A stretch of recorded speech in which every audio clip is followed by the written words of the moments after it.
And now that RuneScape is dead? Feels like RuneScape is completely dying. Something extremely obvious that RuneScape is dying. RuneScape is dead. It's something that both fans and critics of the game have heard many times over the years.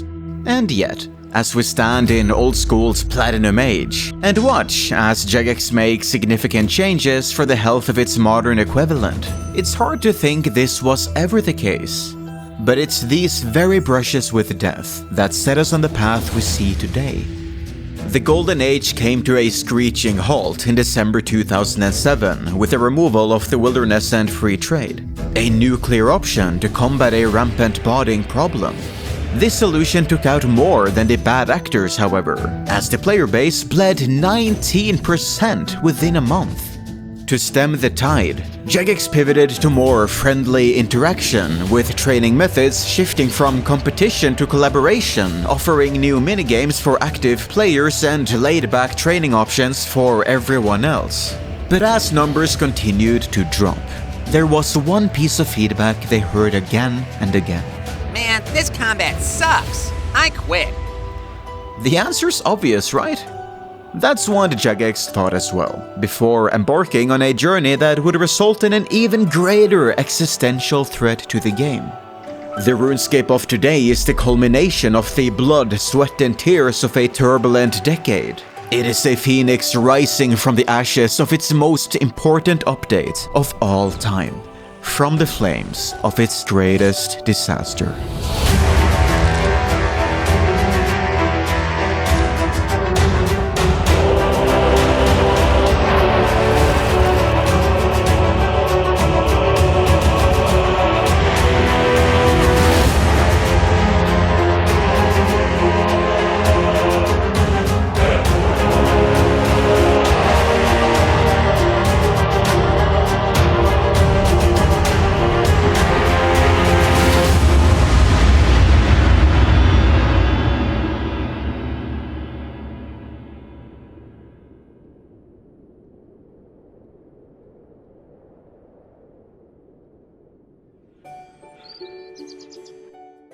(2011) RuneScape's found itself in a nice cycle.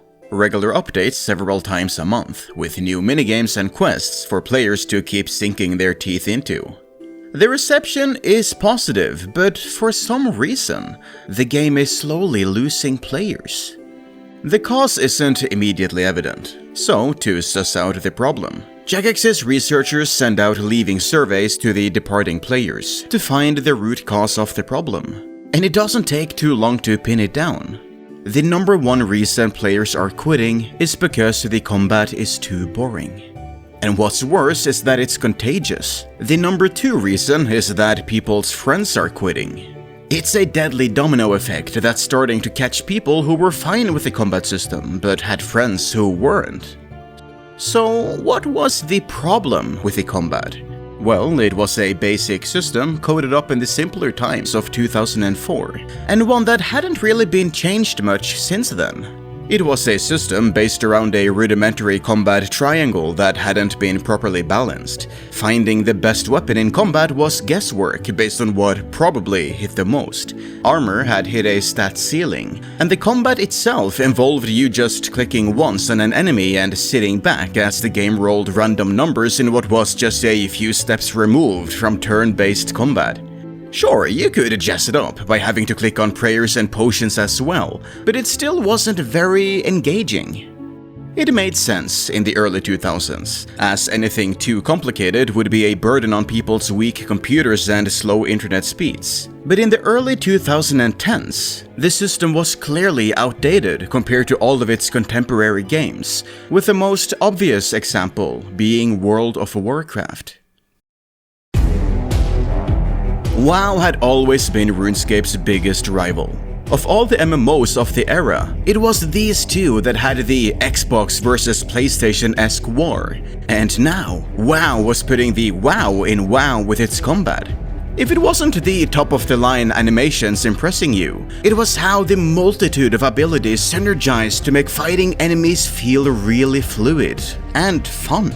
It definitely captured the heart and imagination of any kid or teenager whose parents would let them play it. There was no contest. No WoW player was looking at RuneScape and going, "That combat looks so cool." But all manner of RuneScape players were saying that as they looked to WoW. So what could RuneScape do about this?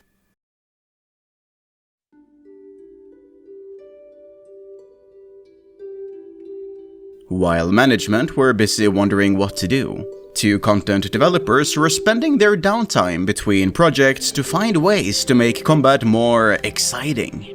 This was easier said than done, because in 2011, the in-house programming language didn't really have a way to expand beyond the point-and-click nature of the game. And so, our developer duo, Mod Chris L and Mod Rathy, pushed the script to its limit to scrape together a prototype for a new combat system.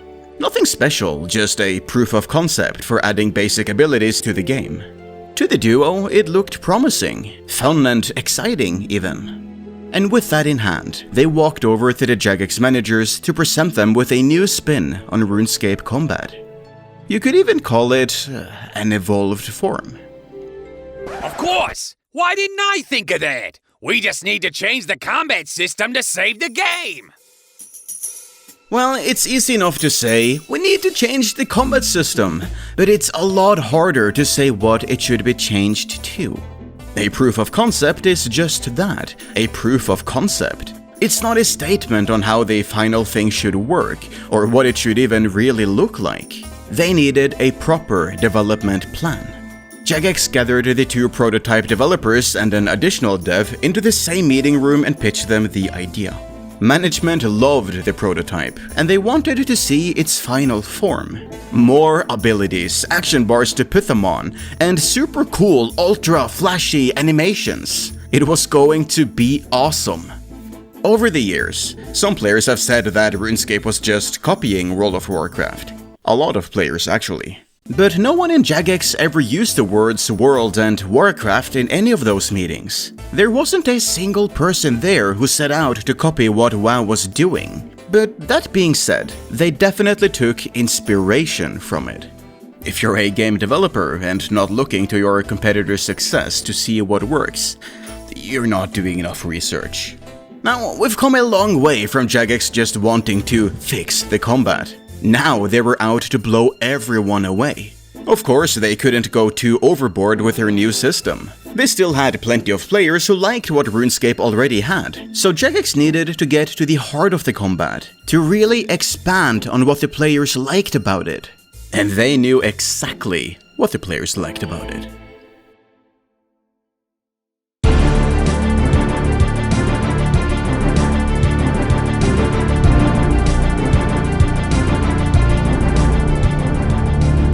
Since the birth of RuneScape in 2001, fighting and killing other players have been one of the most desirable and, dare we say, exciting activities in the game. Even the click and wait PvP in RuneScape Classic was a lot of fun, due to the uncertainty of who'd win. A game of chance that attracted several 100,000 players in those ancient internet times. So when the rules of combat were made more flexible in 2004 with RuneScape 2's release, allowing the player to move around, use potions, food, and special attacks, the game skyrocketed into mainstream popularity. As a result, Jagex hit their, at the time, all-time peak of 1 million paying members in 2007, and would go on to also be recognized by Guinness World Records as the world's most popular free MMO. So when Jagex were forced to remove free trade in December of 2007, and in turn fundamentally changed how PvP worked, they knew it would be a disaster. Something the 19% drop in players proved to them. And though there were a few big updates which attracted some players back in the summer of 2008, the updates didn't keep them entertained for very long, and they slowly disappeared once again. They missed the original style of PKing, something which the game no longer had. And with their rose-tinted glasses shattered, they found the combat to be boring. By the time that free trade and old-style PvP returned in February 2011, the game was very different to the one that it had been when it was removed. Over the past 3 years, the game had transformed into a world of social skilling, where once competitive training methods had become less intensive to encourage players to talk to each other. Skills, and even combat, were now click and forget, so you could spend more time chatting with other players, or just walk away from your keyboard and still get XP. And if you didn't have to look at the game anymore, then players didn't. In 2007, players would party when they beat the odds and hit level 99 in a skill. But by 2011, this was just something you eventually did. This certainly wasn't aided by the introduction of the completionist cape in May of that year, locking a best-in-slot item behind completing everything in the game, which included hundreds if not thousands of hours of tedious content you did not want to focus on. By trying to make their content more cooperative, Jagex had encouraged their players to make the game cooperative and move it onto a second screen while they watched a movie or played something else. Without realizing it, the push for socialization in RuneScape had made it more isolated than ever before. Jagex did know what the players wanted in 2007. And so the wheels began turning on a new combat system designed for players that were no longer playing their game. Hi, I was Mod Avatar. I'm Fred, outside of RuneScape, and I was a content developer at the time working on EOC. Hello, I'm Mod Pi, and yeah, at the time I was also a content developer when I was working on the EOC beta. The biggest project before EOC was the new opening game experience, which was the Bertholp update, the massive Bertholp update that added all of the new member skills, tutorials and stuff, across loads of different departments and stuff. And as far as resources were concerned, potentially even bigger than EOC. The Evolution of Combat, or EOC for short, was RuneScape's flagship project. It was going to be big, and it needed as much help and support as it could get. No expense was spared. Quite literally, the team asked for an engine rework and they got it promptly. Engine reworks were something that you normally asked for, and then you had to wait for a long time at the bottom of a queue before you got what you wanted. The team had hated that RuneScape couldn't really handle anything beyond basic point and click for so long. They knew it had to be changed eventually for the longevity of the game. And it had finally happened. This was unprecedented pace and accommodation. Anything and everything could happen. There was never a more exciting time to work for the company. That is, if you didn't mind the workload, of course. Game development isn't some sort of fantasy job of fun and games where you set the "is combat evolved" variable from 0 to 1 and call it a day. It's one of hard, almost merciless amounts of coding. And for a project of this size, there was near endless amounts of it. The introduction of abilities meant a series of new animations had to be added. Once that worked with all the weird and wacky player models, or NPCs, that used them. Every NPC had to be rebalanced to work with the new system, just like how every weapon and every piece of armor had to be readjusted as well. And that's before we get into the efforts of the engine, audio and art teams. For an update this size, it was all hands on deck, with hands from every department. It's RuneScape's 10th anniversary, and this is RuneFest 2011. The first time Jagex aired the idea of this upcoming update was at RuneFest 2011, held in late October that year. There, at 3 PM on a Saturday, a meeting with the original 2 developers went through some of their planned changes, face-to-face with the large 1,000-plus crowd of players who were attending the event that year. Or rather, the 10 or 20 of them who had come to the intimate atmosphere of the mini insider session that was held in a small room on the upper floor of the event, while the majority of attendees were flocking to the main stage event or just wandering around the venue looking for golden sights they'd never be able to unlock.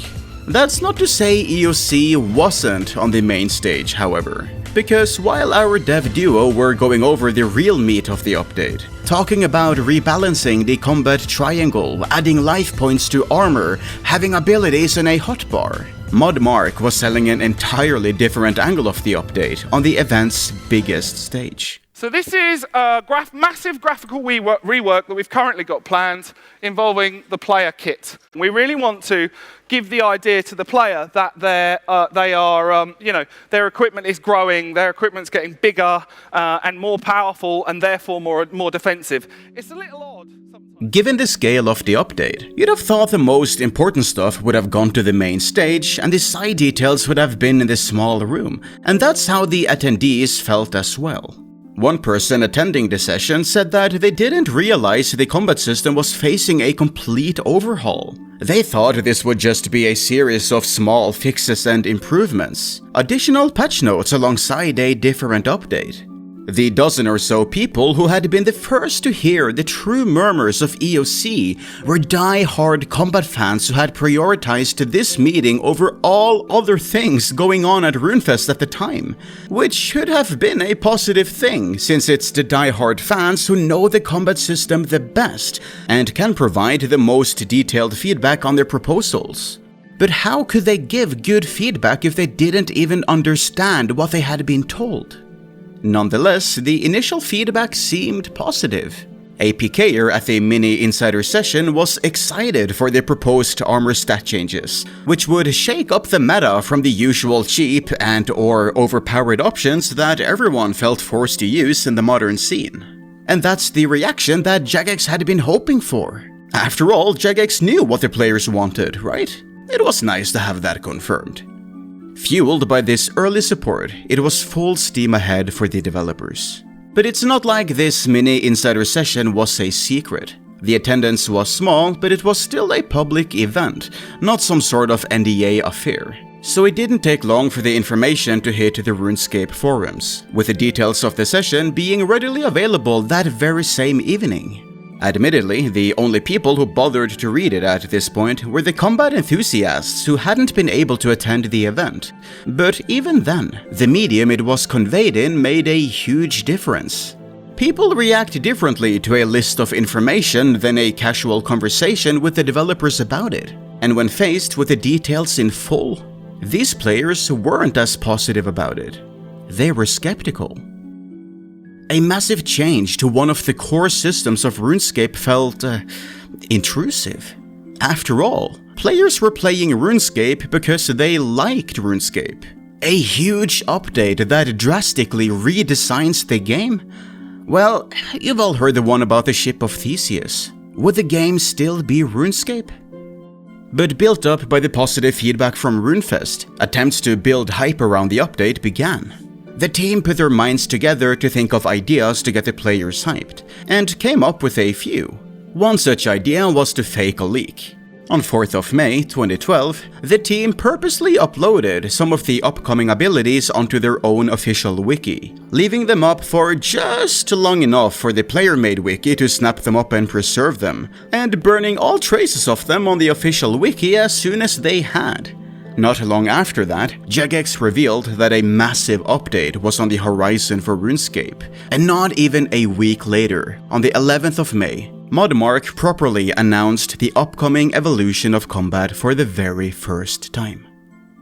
For those players who read the forum thread about the mini insider session, this update sounded pretty familiar.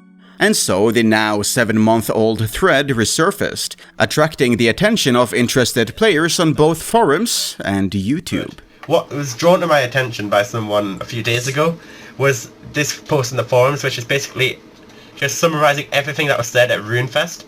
And this basically discussed this combat rework, which is obviously already been started in development, and you're going to need timing, you're going to need skill to fight. It's not going to be, it's not going to be AFK to fight anymore. So it's going to be basically a huge change to combat, and I imagine a lot of people will hate this. I think once I get used to it, it'll be a lot more fun in the long run. Yeah, that's what I mean. That is the same with all changes. This was going to be the future of RuneScape. This wasn't just a normal update, it was open heart surgery on the very lifeblood of the game. Jagex had been motivated by the response of the 10 to 20 players who heard about it at RuneFest, but this was an update that would affect every single one of their hundreds of thousands of active players. The truth was, if the evolution of combat was going to be a success, Jagex needed their entire existing player base to be on board with it. They needed that player base to know exactly what EOC was, to have tried it themselves, and to give Jagex the feedback they needed to make it as good as it could be. They needed to involve the community. So that's exactly what they did.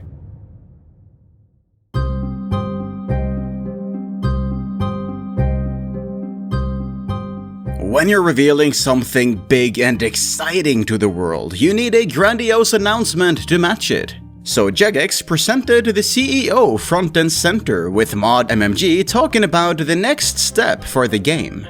A complete overhaul of the combat system, and RuneScape's first ever beta for the players to test it on before release. A complete slam dunk.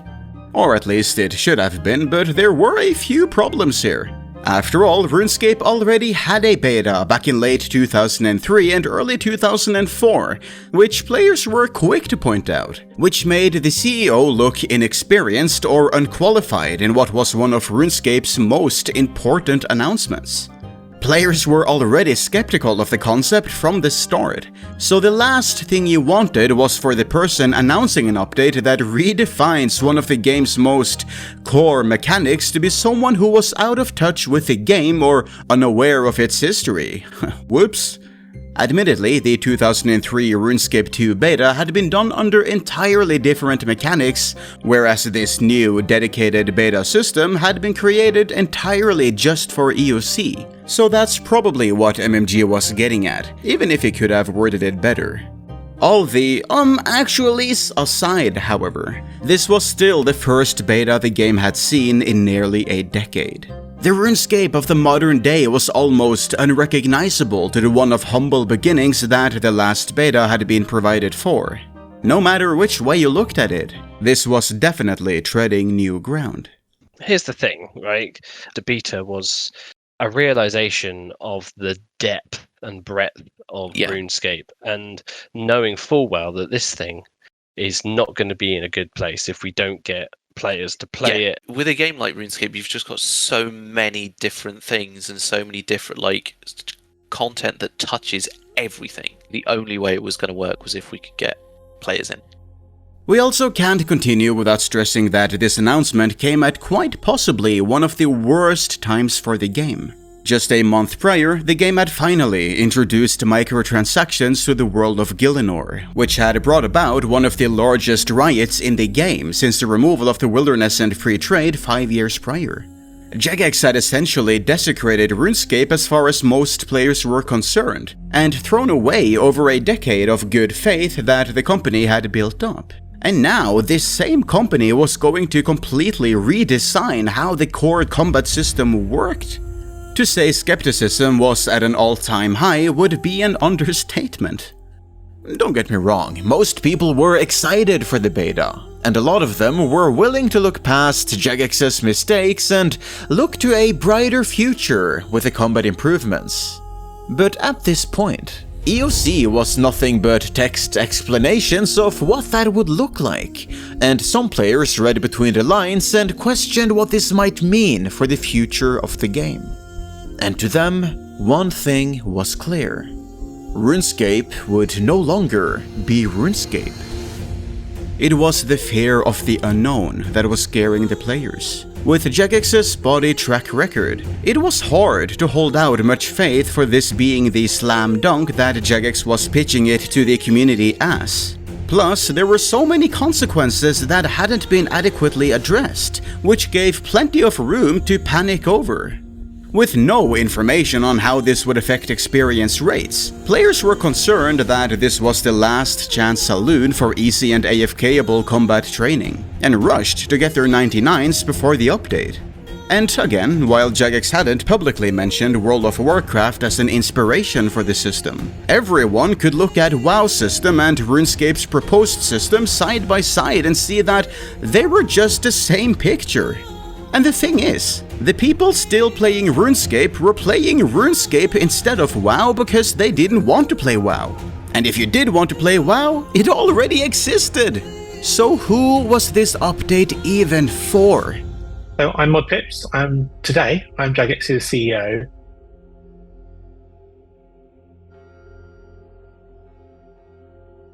In October 2012, I was promoted to be RuneScape's executive producer.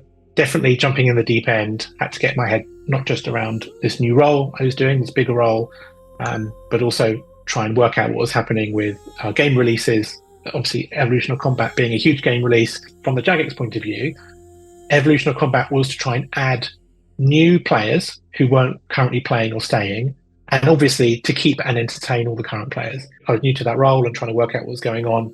I think felt quite carried along by the momentum of the project. I don't think at the time I had the confidence to question or challenge as much. There had to be some kind of allowance for, I don't like it at first. And that's not drumming excuses. It's just being honest with yourself that you've created something that is fundamentally not RuneScape and asked a bunch of RuneScape players what. Yeah, and the big difference is it's not. You can't just be like, oh, well, if it's an update you don't like, just don't play it, don't interact with it. It's like this is literally something we're forcing on everyone at this point. With a change of this size, it was only natural that people wanted to at least try out the beta for themselves. But the beta wasn't going to be completely open. Instead, it was limited to RuneScape's most active players, to those who had an ongoing paid membership of at least a year, to ensure that any trolls or disingenuous players were weeded out. Some other active players also received invites, bringing the beta up to an additional 50,000 testers invited. You can imagine how well this went down with a crowd that had cancelled their membership a month prior to protest microtransactions, who were now ineligible for the beta. The consequences of we pay, we say, I suppose. While you could sign up for the combat beta on the website, Jagex didn't want people who didn't read the website to miss out on it, so they sent out in-game combat beta contract items to everyone, which would direct them to the sign-up page for it. Interestingly, some free-to-play players ended up receiving it, likely some hardcore players who had protested the addition of microtransactions by cancelling their subscription. But since the contract was a member's item, they couldn't actually do anything with the item. I'm sure that helped their feelings towards the matter. If all of this sounds a little convoluted, don't worry, because none of it ended up mattering, because Jagex ended up letting all members play in the beta during the weekends anyway. Great success! During the month of signups before the beta dropped, Jagex continued doing what they could to try and promote hype. And to be fair, it did work. The feedback on the teasers posted throughout the month was actually quite positive. As more and more design blogs were posted by the combat team, players were starting to get excited for the approaching beta. Who knows, maybe the launch at the end of June would actually be good. That's what Jagex was hoping for, but the hard work to get the system ready in time was far from over. Crunch had set in at the company for the developers involved, with many getting used to seeing the sun rising during their commute home. The team knew that EOC would be an undertaking, but they'd actually underestimated how much of an undertaking it would truly be, even with the addition of ModPie onto the dev squad. Remember when I said that every single NPC had to be rebalanced for the new system? Well, RuneScape had something over 1,000 monsters in the game at this time, but that wasn't the whole story. After all, some monsters had multiple faces, or variants. Especially in Dungeoneering, where enemies were scaled to all sorts of levels to match the player, which were all individual versions that had to be manually rebalanced. Shout out to the Bulwark Beast in particular, which had 120 variations of itself. When Jagex had prepared themselves to rebalance 1,000 monsters, they hadn't prepared themselves to rebalance the 5,591 total variations of enemies which had an attack option. Quality assurance were having a good time though. After all, EOC had so many new mechanics and abilities to play with, and they needed to test as many weird and wacky edge cases as possible. There's a chance that a few of them might have even become more familiar with how EOC played than the actual developers. In fact, the members of the QA team, who were also regular players of the game, had the best grasp on how the community would likely find it, and they were somewhat pessimistic.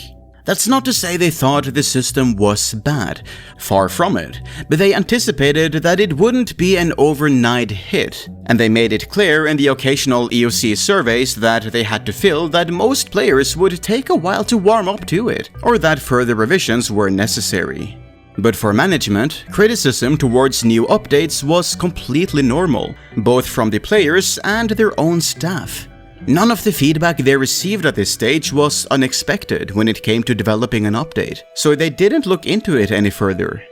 It wasn't unusual for QA to play the voice of the player around controversial updates, and quite often the devs and management would listen to them. But QA were trying to explain that the combat rework would be too big of a change in far too little time, and management was fully aware of it.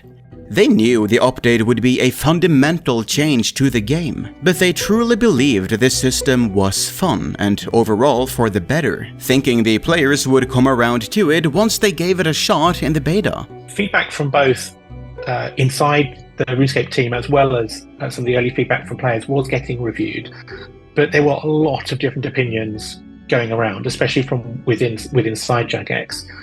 Generally, my memory is that most people on the team were relatively positive. Obviously, this is within different points of a 2-year development cycle, well before it was announced to players, but people were relatively positive about evolution of combat.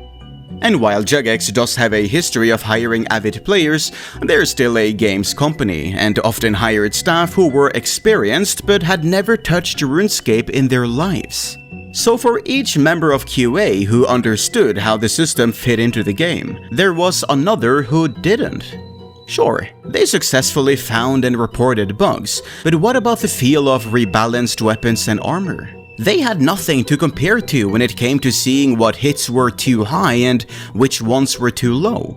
Because what they felt was just right might have felt alien to veteran players. So the combat worked and was ready to ship. Or at least that's what it said on paper.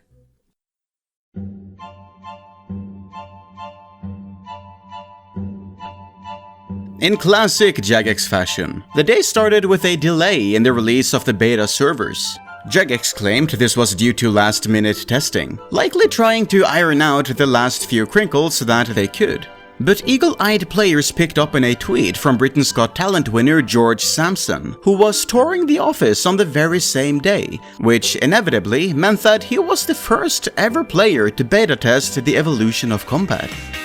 So we met Chris and he was kind of showing us through the new combat system. It's amazing. It's completely and utterly amazing. What a great update that's going to be. If you weren't playing the game around this time, it's kind of hard to emphasize on how much of a deal Jagex made out of George, a pop culture celebrity being a RuneScape player. Like, they didn't push it non-stop, but they kept bringing him up as a point of pride for the game. They even used him as the model for the breakdance emote. Following one comment on the Tippett forum thread reporting on the visit, George was going to hit the release button on the beta. Given the time spent designing the breakdance emote and this picture of MMG and George in the Jagex tank, which has now been sent to Ukraine by the way, it kind of puts the thousands of players waiting for the beta and being told there's a delay in somewhat of an interesting perspective. It's probably a coincidence. Anyway, while you had the usual moaning and groaning about the delay, it actually helped incite more hype in the community. The beta was so close you could almost taste it. At 2 PM, community manager Mod Emily announced to the forums that there was just 1 more hour of testing, keeping the community on the edge of their seats as they wanted to try out RuneScape's biggest update. And almost 2 hours later, at 3:42, the testing was complete. It was finally time. After one final countdown of 1 more hour, and then the evolution of combat beta would be open to all. All eligible players, that is. Players had been waiting for so long that the initial rush practically DDoSed the servers, with multiple players experiencing crashes and having trouble loading their account onto the beta world. The unfortunate few who didn't get access took to World 66 to riot in Falador, and were accompanied by the other annoyed players who were bugged out by the minor issues on launch. But as the tide slowly stemmed, the lag died down, and the world started to work as intended. The beta was finally fully open.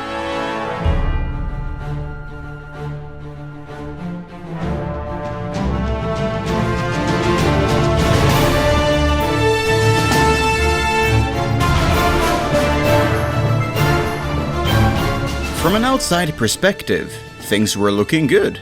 YouTube videos around the week of the beta's release showed an active community. Players were getting the hang of the new system and helping one another to learn it, and enjoying all the new fancy things you could do. There were a few videos that were critical of the changes, but importantly, this criticism was hopeful. It wasn't, "This update is bad and should never go through." It was, "This is a first step to something really good."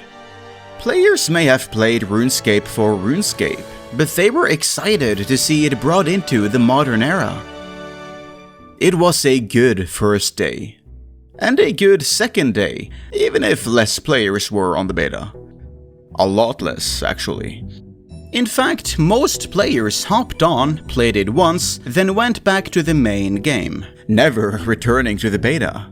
The initial impressions had been promising, and Jagex felt it was a good first iteration, but not what people wanted the final version to be. But how could they know what that final version would be if they'd lost all the players who would give them feedback?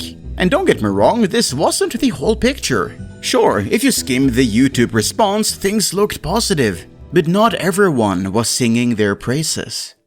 I think RuneScape might be dead when they release that evolution of combat thing in September, honestly. Like, I feel like a child having his first toy taken away from him, you know? That being said, it is a beta, so obviously they still have time to fix things. That's why they released the beta, so they could get probably some responses back on what they would like to fix and stuff. The combat beta. There seems to be a lot of hype for it, but it seemed pretty wacky when I logged in and tried it for like 5 minutes. I need to give it some more time, maybe try it out a little bit, but I'm really not feeling the beta. Something like this, it's a huge change, and it's not going to be, RuneScape is not going to be what it used to be after this update. Honestly, I must say, the beta is fun, just to blow some steam. Honestly, if you die a lot in PvP, take a breather, just come over to the beta servers and just rock these people out. The Evolution of Combat update is not being made with players in mind. The Evolution of Combat changes the game too much. Yeah, so my name is SoupRS, Soup, Stefan, you can call me whatever. I've been making RuneScape videos since 2010.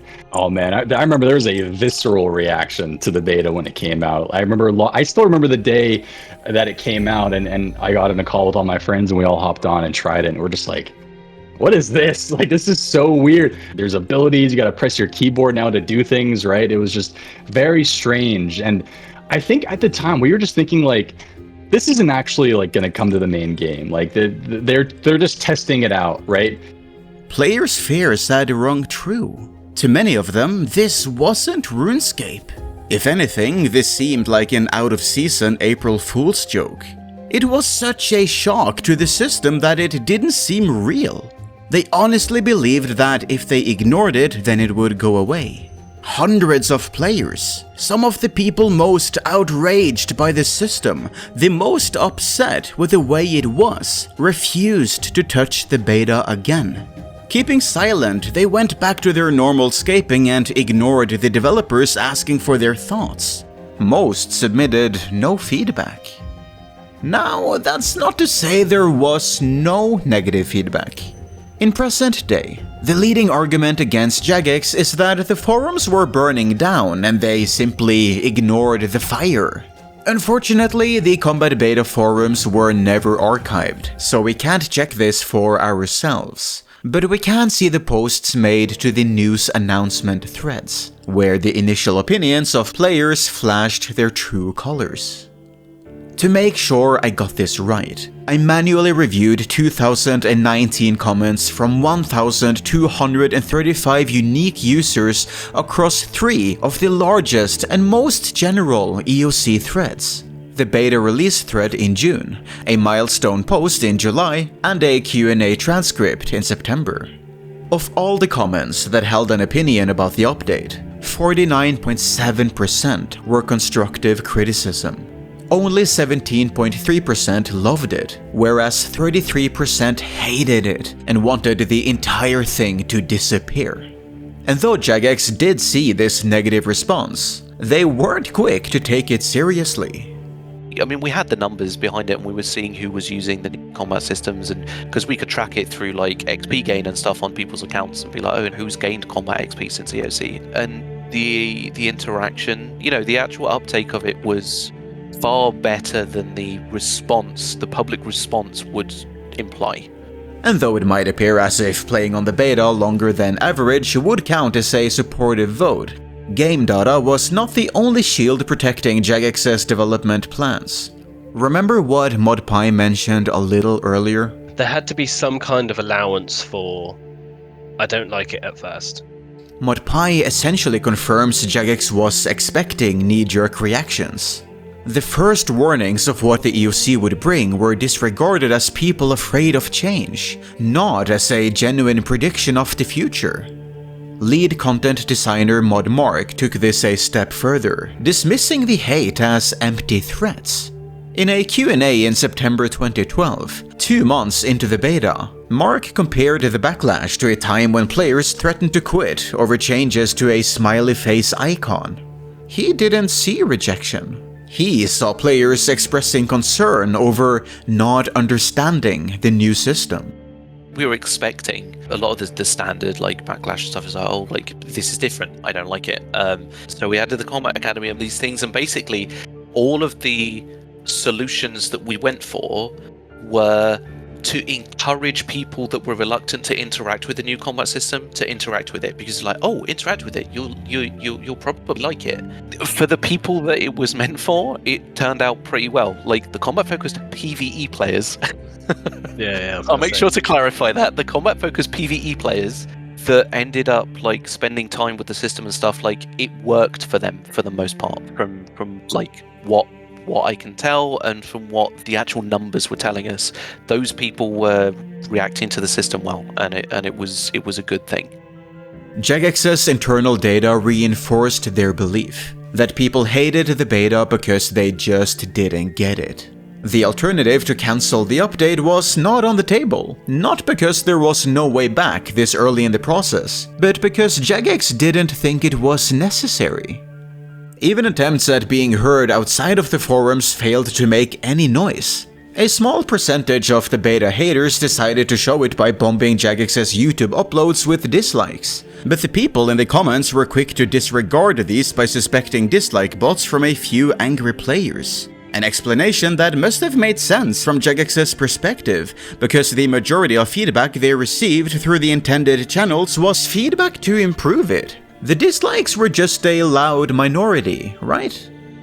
But while those who hated the beta were busy disliking videos and Jagex scrambled for ideas to increase feedback, lots of people took a great interest in the beta. Not for EOC, but the beta system itself. At any point, you could import your main account into the beta, overriding any previous import or any progress on it. This was probably to let you import any progress from the main game over to the beta, if you'd gone and got a few combat levels, for example. But a good number of people weren't using it as intended. Because, you see, when you hopped into the beta for the first time, you could get a free bundle of high-level items as a one-off to test them out. But you could also, say, sell those items to the Falador General Store, drop the vast amount of money you made from it somewhere safe, log out, re-import, pick up the dropped coins, and rinse and repeat as many times as you wanted.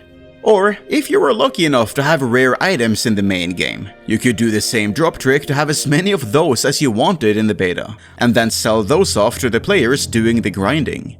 A small mini-economy quickly sprung up, where players had a chance to buy rare items they could never dream of having in the main game, all for a short amount of grinding in a temporary beta. Beyond novelty, the beta also allowed some players to do stuff that was infeasible in the main game. by import duping Christmas crackers, a rare item that randomly gave you a party hat and had been unavailable since 2001. Players were able to open as many as they wanted and figure out the probabilities of getting specific colors of hats, finding percentages that later turned out to be almost spot on with the official numbers.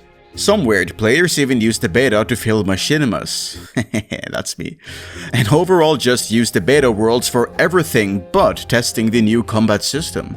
Now, don't get me wrong, I'm not disparaging anyone who did that. Games are about having fun, and lots of people had fun messing around on the beta.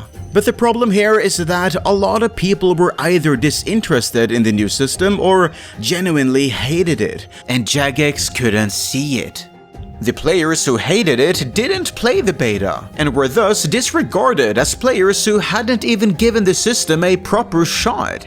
The players who kept logging on and testing, the players who kept giving feedback, they were the minority of players who really enjoyed the new system and were uncharacteristically keen on it.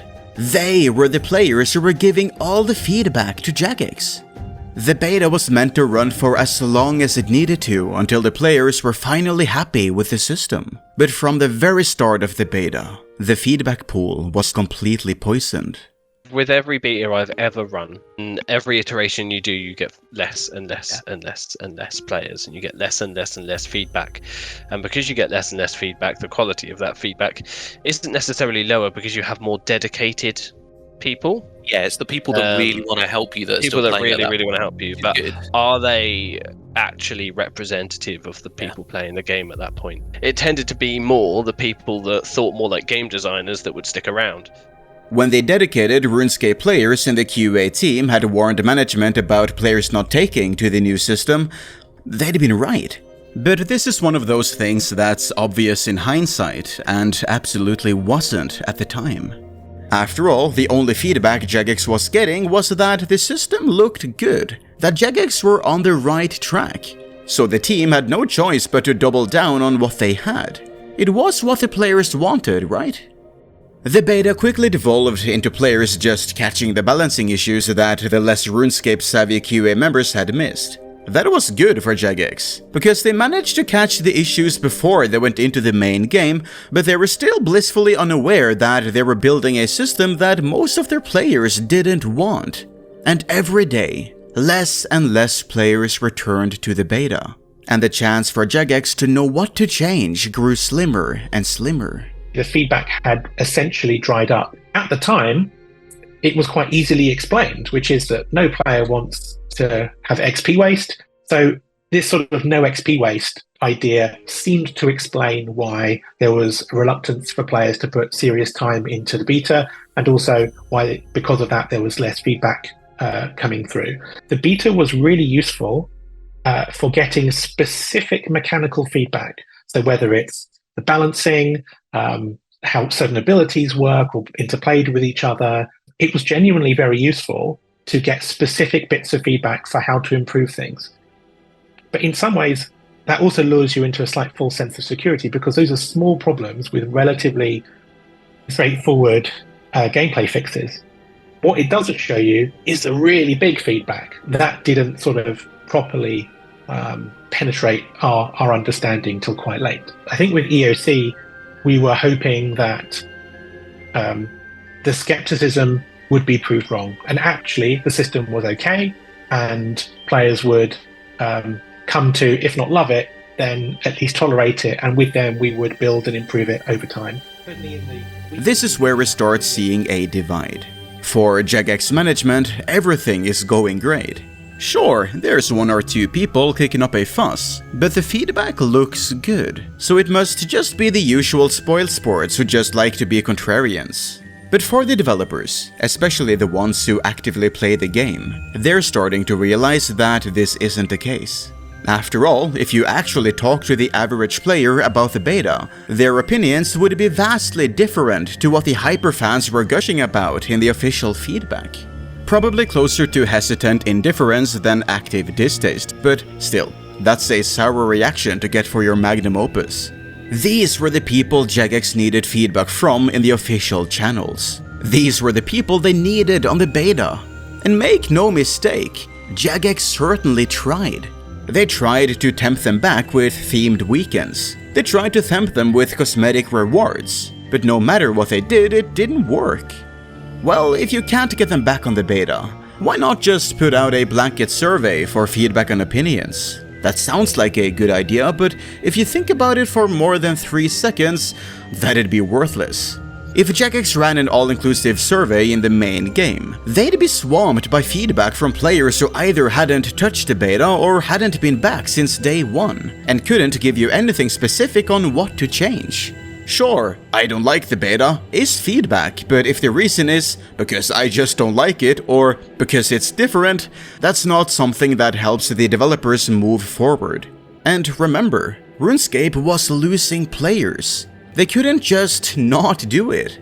But if you limit the survey to just the people who understand the beta, the ones playing it, then you're getting feedback from a biased group. But when that feedback is, this ability feels too under/overpowered, that's something you can work with. It's not great, it's not ideal, but potentially biased feedback is better than useless feedback. So that's what the devs went for. The poll in the EOC beta was an opinion poll, like a survey. It wasn't a poll to determine whether it should go in the game or not. And actually, I think even now, getting feedback from the players who played it is not the wrong thing to do.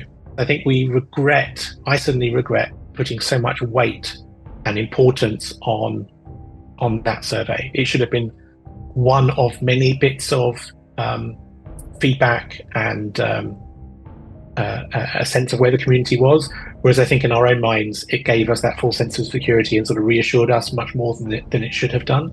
It might seem obvious for an individual player that they've got a very clear opinion, that they do or don't like something. They might look around the community, on socials or video, they might see other people with that opinion and think, oh, it's pretty obvious that what I'm thinking is the right thing.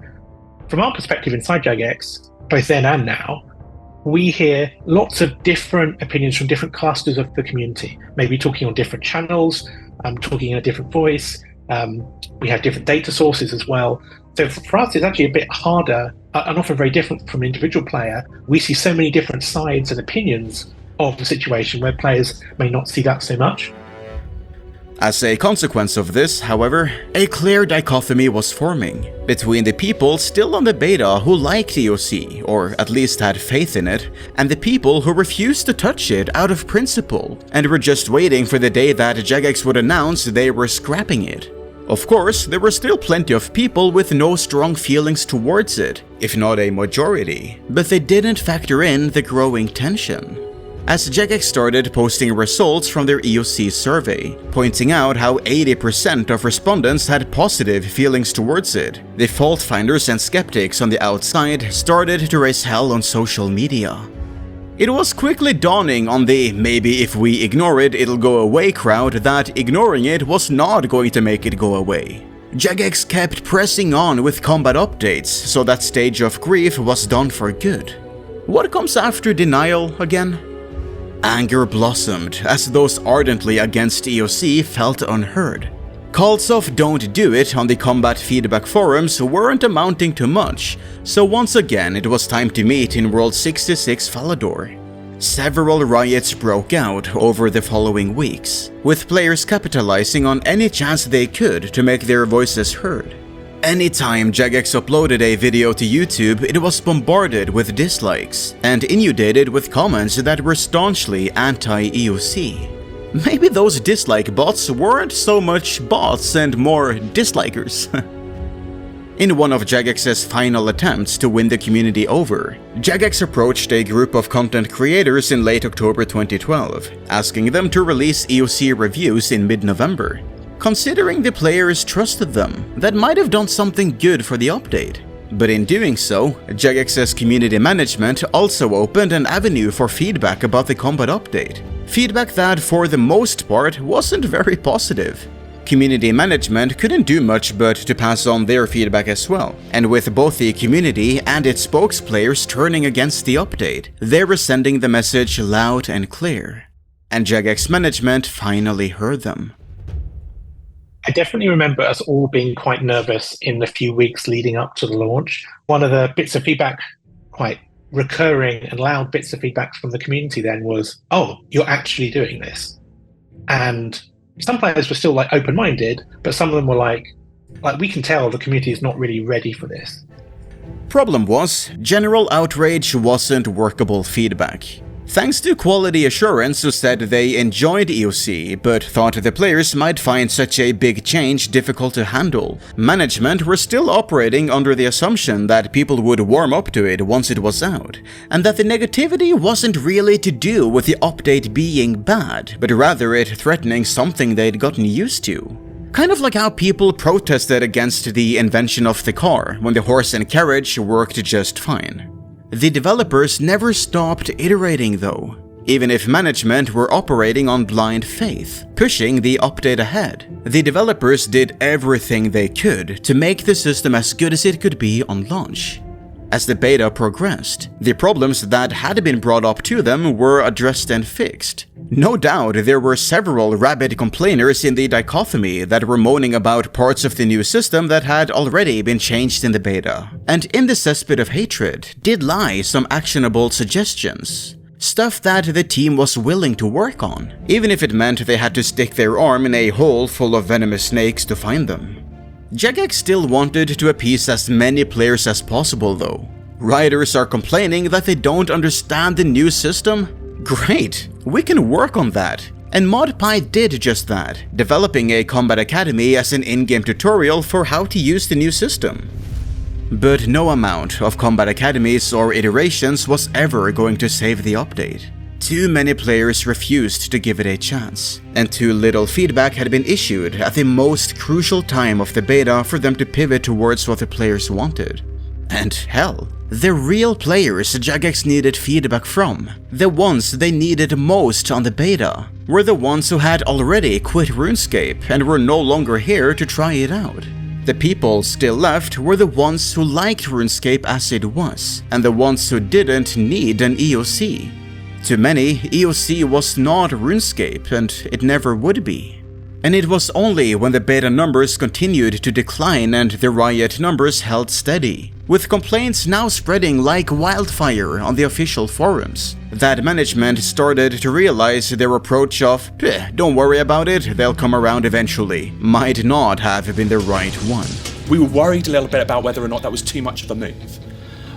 In hindsight, what we should have been more worried about was that players have become almost these kind of Chuck Norrises of the old combat system. They've become amazing at specialising and working its intricacies, and that kind of moved the new system meant they lost all that knowledge. I think that's what should have been our biggest concern.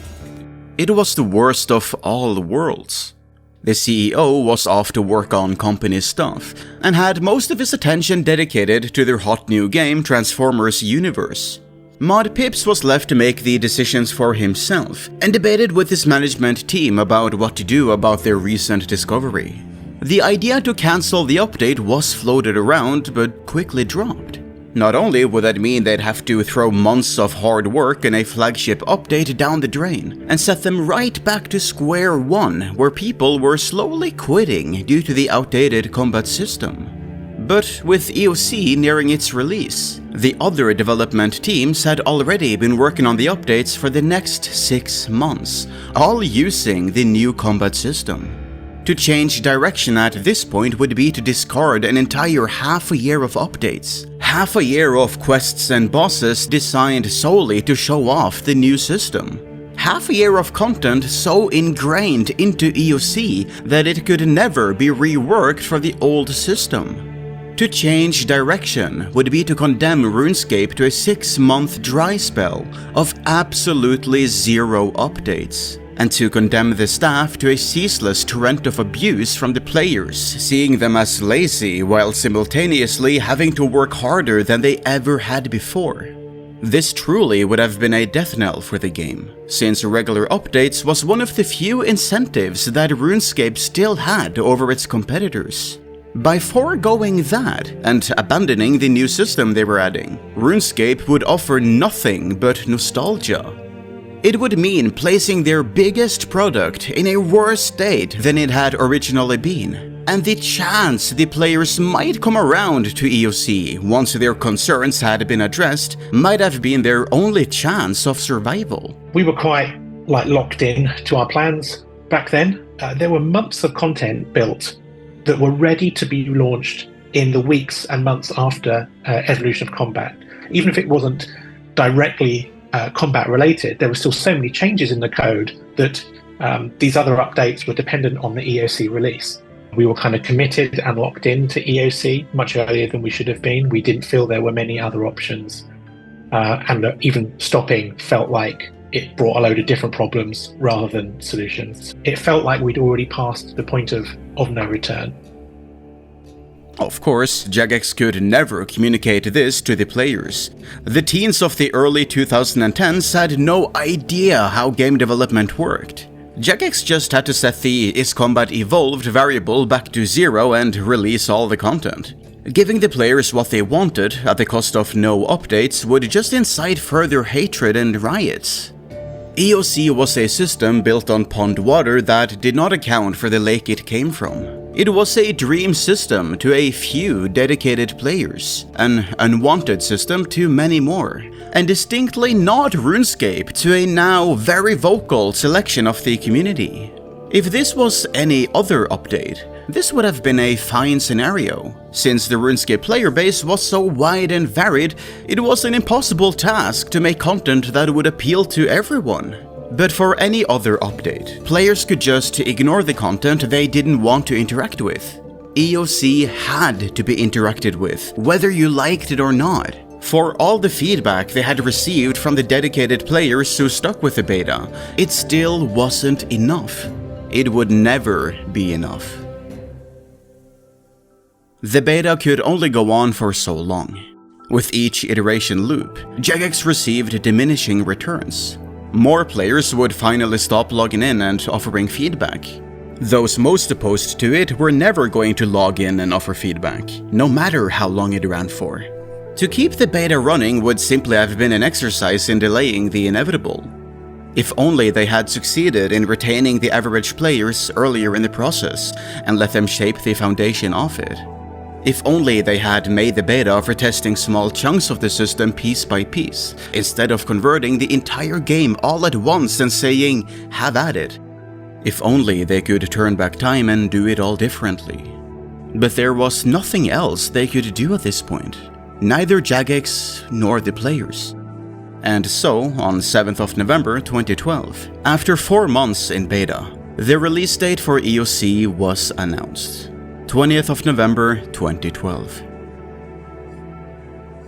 The week prior to the EOC was so vivid to me because I still felt like every day where the EOC drew closer, I still felt like it wasn't going to happen. But day by day, as that week went by, we're just thinking, oh my God, like we may actually not play the game again. Like this could be the final week of RuneScape. So we sort of hoped that when when it does get released, the reality will actually be okay, and players will see that it's okay, we can continue improving it, and the reality that they would receive wouldn't be as bad as they thought it would be. That was our hope, I think, across the team. It may as well have been the end of service for RuneScape. The week leading up to EOC was, for many, their last hurrah in the game that they loved. Players risked millions in the wilderness, not caring if they lost their entire bank. Others cut out the middleman and placed all their belongings in the Falador party room, hosting ginormous drop parties for other players to claim their wealth. After all, they weren't going to need it anymore. As one last display of contempt for what the game was about to become, players gathered en masse for one final riot in World 66. It would become one of the largest riots in RuneScape history, if not the largest.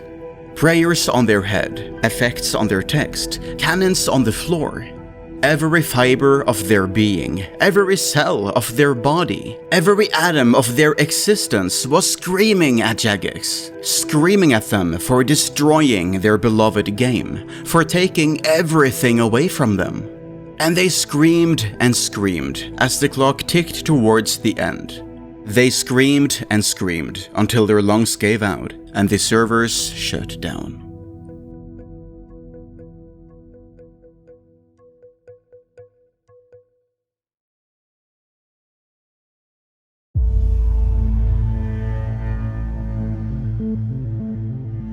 One by one, the players began to log back into RuneScape. Some knew what they were getting into. Some had a morbid curiosity about the thing that was now calling itself RuneScape. Others never logged back in and never would again. Fortunately for us, EOC being an update of such sheer magnitude meant that pretty much every RuneScape video maker in the community had something to say about it. YouTube is a historical site with all of these initial impressions forever etched into it. The most simplest way to understand evolution of is to basically get an ice pack on your bum because it will hurt a lot. This has left us with a lot of questions, mainly because it is very confusing. I know. If they just updated the action bar and they kept all the interfaces the same, how much better would this update have been? Like, I probably would have fairly looked forward to it, but overall, yeah, I don't really like looking at this. It's really a shame to see so many other video makers turn on this thing. And I'm not gonna do that. I'm gonna try my best and, tell them what's up, because that's what needs to be done. A lot of people are judging it when they haven't tried it already. I mean, you can't really judge something when you haven't tried it. There is a big proportion of you guys that do like this update, but you can't ignore how many people say no. In some ways I do like it, like you get big HP boosts, but yeah, it's just the abilities and stuff that I don't like. I'm kind of neutral. Like, honestly, I don't really care. I'm a bit impartial, but I do play World of Warcraft as well, and I really enjoy that combat style. So I think it'll be good. Well, I'm for it. I absolutely hate it. I think it's for the better, to be honest. I'm really looking forward to these changes. I think people need to realize that the game company Jagex is trying to evolve the game. It's caused a lot of people to quit so far. I've noticed that a lot of worlds are empty. Just a day prior, RuneScape Combat had been the click and forget system with minimal interaction required or expected. This is what every player knew and what every player was used to. Now, combat was focused entirely around an ability bar. There were 68 new abilities, divided between attack, strength, defense, magic, ranged, and constitution, all with various effects and different requirements that had separate cooldowns, and all had to be manually activated. As you attacked, you gained adrenaline, which filled up an adrenaline bar, letting you use stronger threshold abilities at 50% of the bar and powerful ultimate abilities at 100%. There were only 12 spaces on the ability bar, but you could cycle between a total of 5 different ones, and use whichever one was the most appropriate at the time. You could also put shortcuts to stuff like potions and prayers on the bar, to make use of the keybinds that came with the slots. Combat was now about clever use of abilities, finding which ones worked best for which scenario, and managing the cooldowns and your adrenaline to deal as much damage as possible now that auto attacks were basically worthless. The economy around weapons, armor, and food took a nosedive. Jagex had actually anticipated this, and released a statement 3 days prior to the release talking about the possible impact on the economy and that they'd keep an eye out for it. But despite this, several items crashed, even some which really shouldn't have, but did so because of the domino effect of other items crashing. Players didn't know what was going on and were scared that they'd lose more money and started panic selling everything they had to salvage as much of it as possible. Some items, like the infamous Dragon Claws, which had now lost their equally infamous special attack, never remotely recovered in price. So, after all those long months, what had been achieved? Despite the beta, EOC had truly given us the worst of both worlds. The overnight shift had been far too dramatic. It was a violent wake-up call for any player who tried to be disinterested in the beta. Remember how, beyond the dichotomy, there were still a huge amount of players with no particular feelings towards it? A large number of these players didn't care because they never actually cared for the combat. They always just saw it as an obstacle in the way of content they actually enjoyed, and not a reason for them to play the game.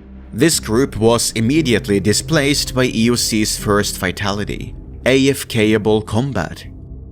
Well, it's not like Jagex had done away with it entirely. During the beta, they'd introduced momentum as a way for players to have an easier time on long combat grinds.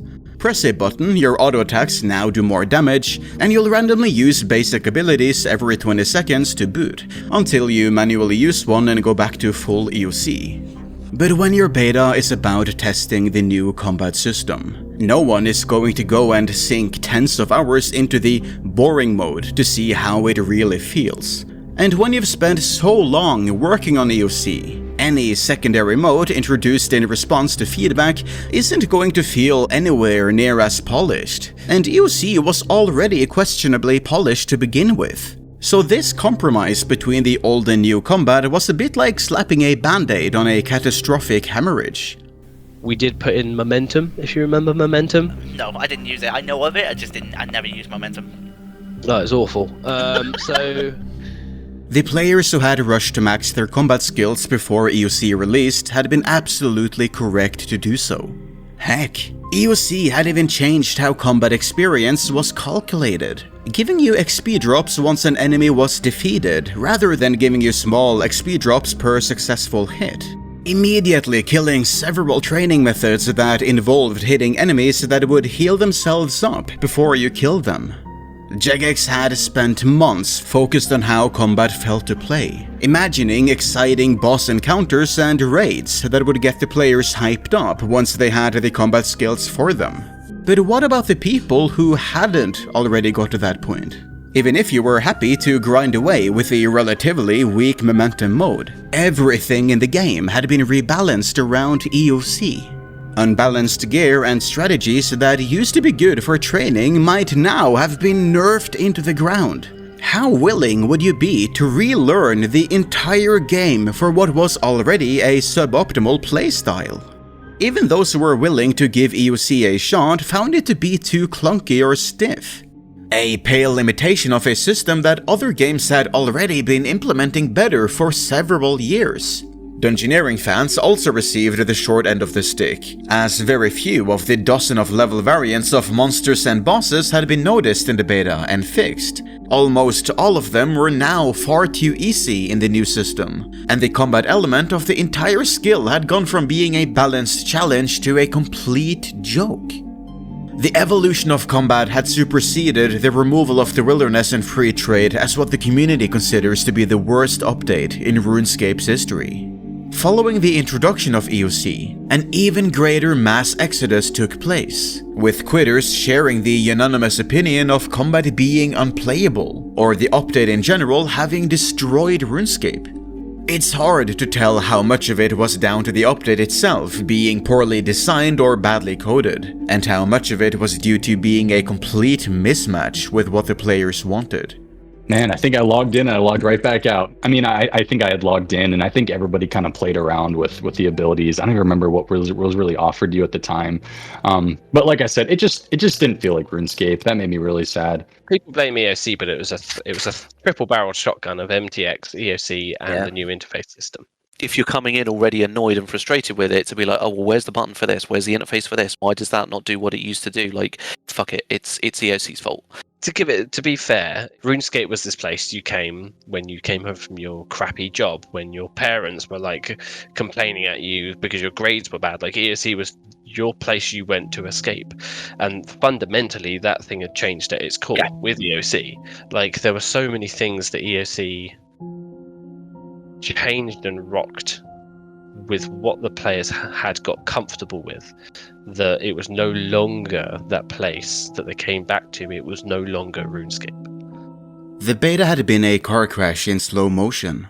The release was the car finally crashing, and Jagex finally internalizing everything that we've said so far. The passengers had been asking to stop the car the whole time, but while Jagex had recognized the hate during the beta, they'd realized the severity far too late. Mod Pips, RuneScape's executive producer at the time, would explain in the RuneScape history book released in 2021 that he wished he had understood the update enough to know the impact it would have had on the players.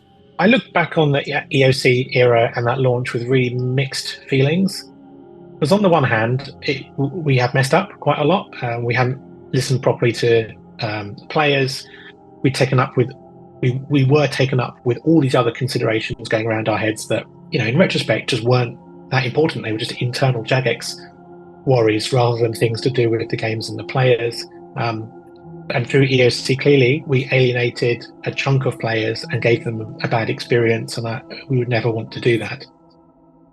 So, what was this impact exactly? How disastrous was this release?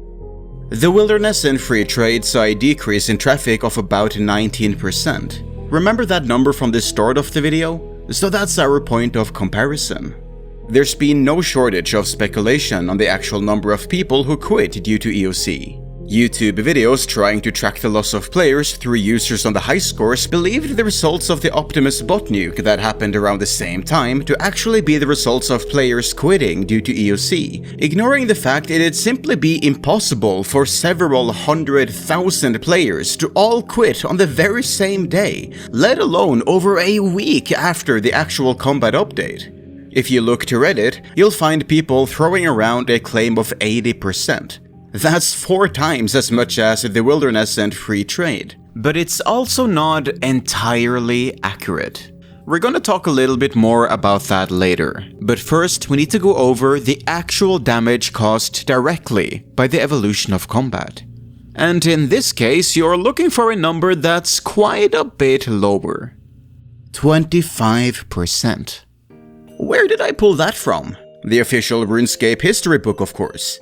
It was here Jagex first claimed that as many as 1 in 4 players quit over the disastrous update over the first 3 months of its release.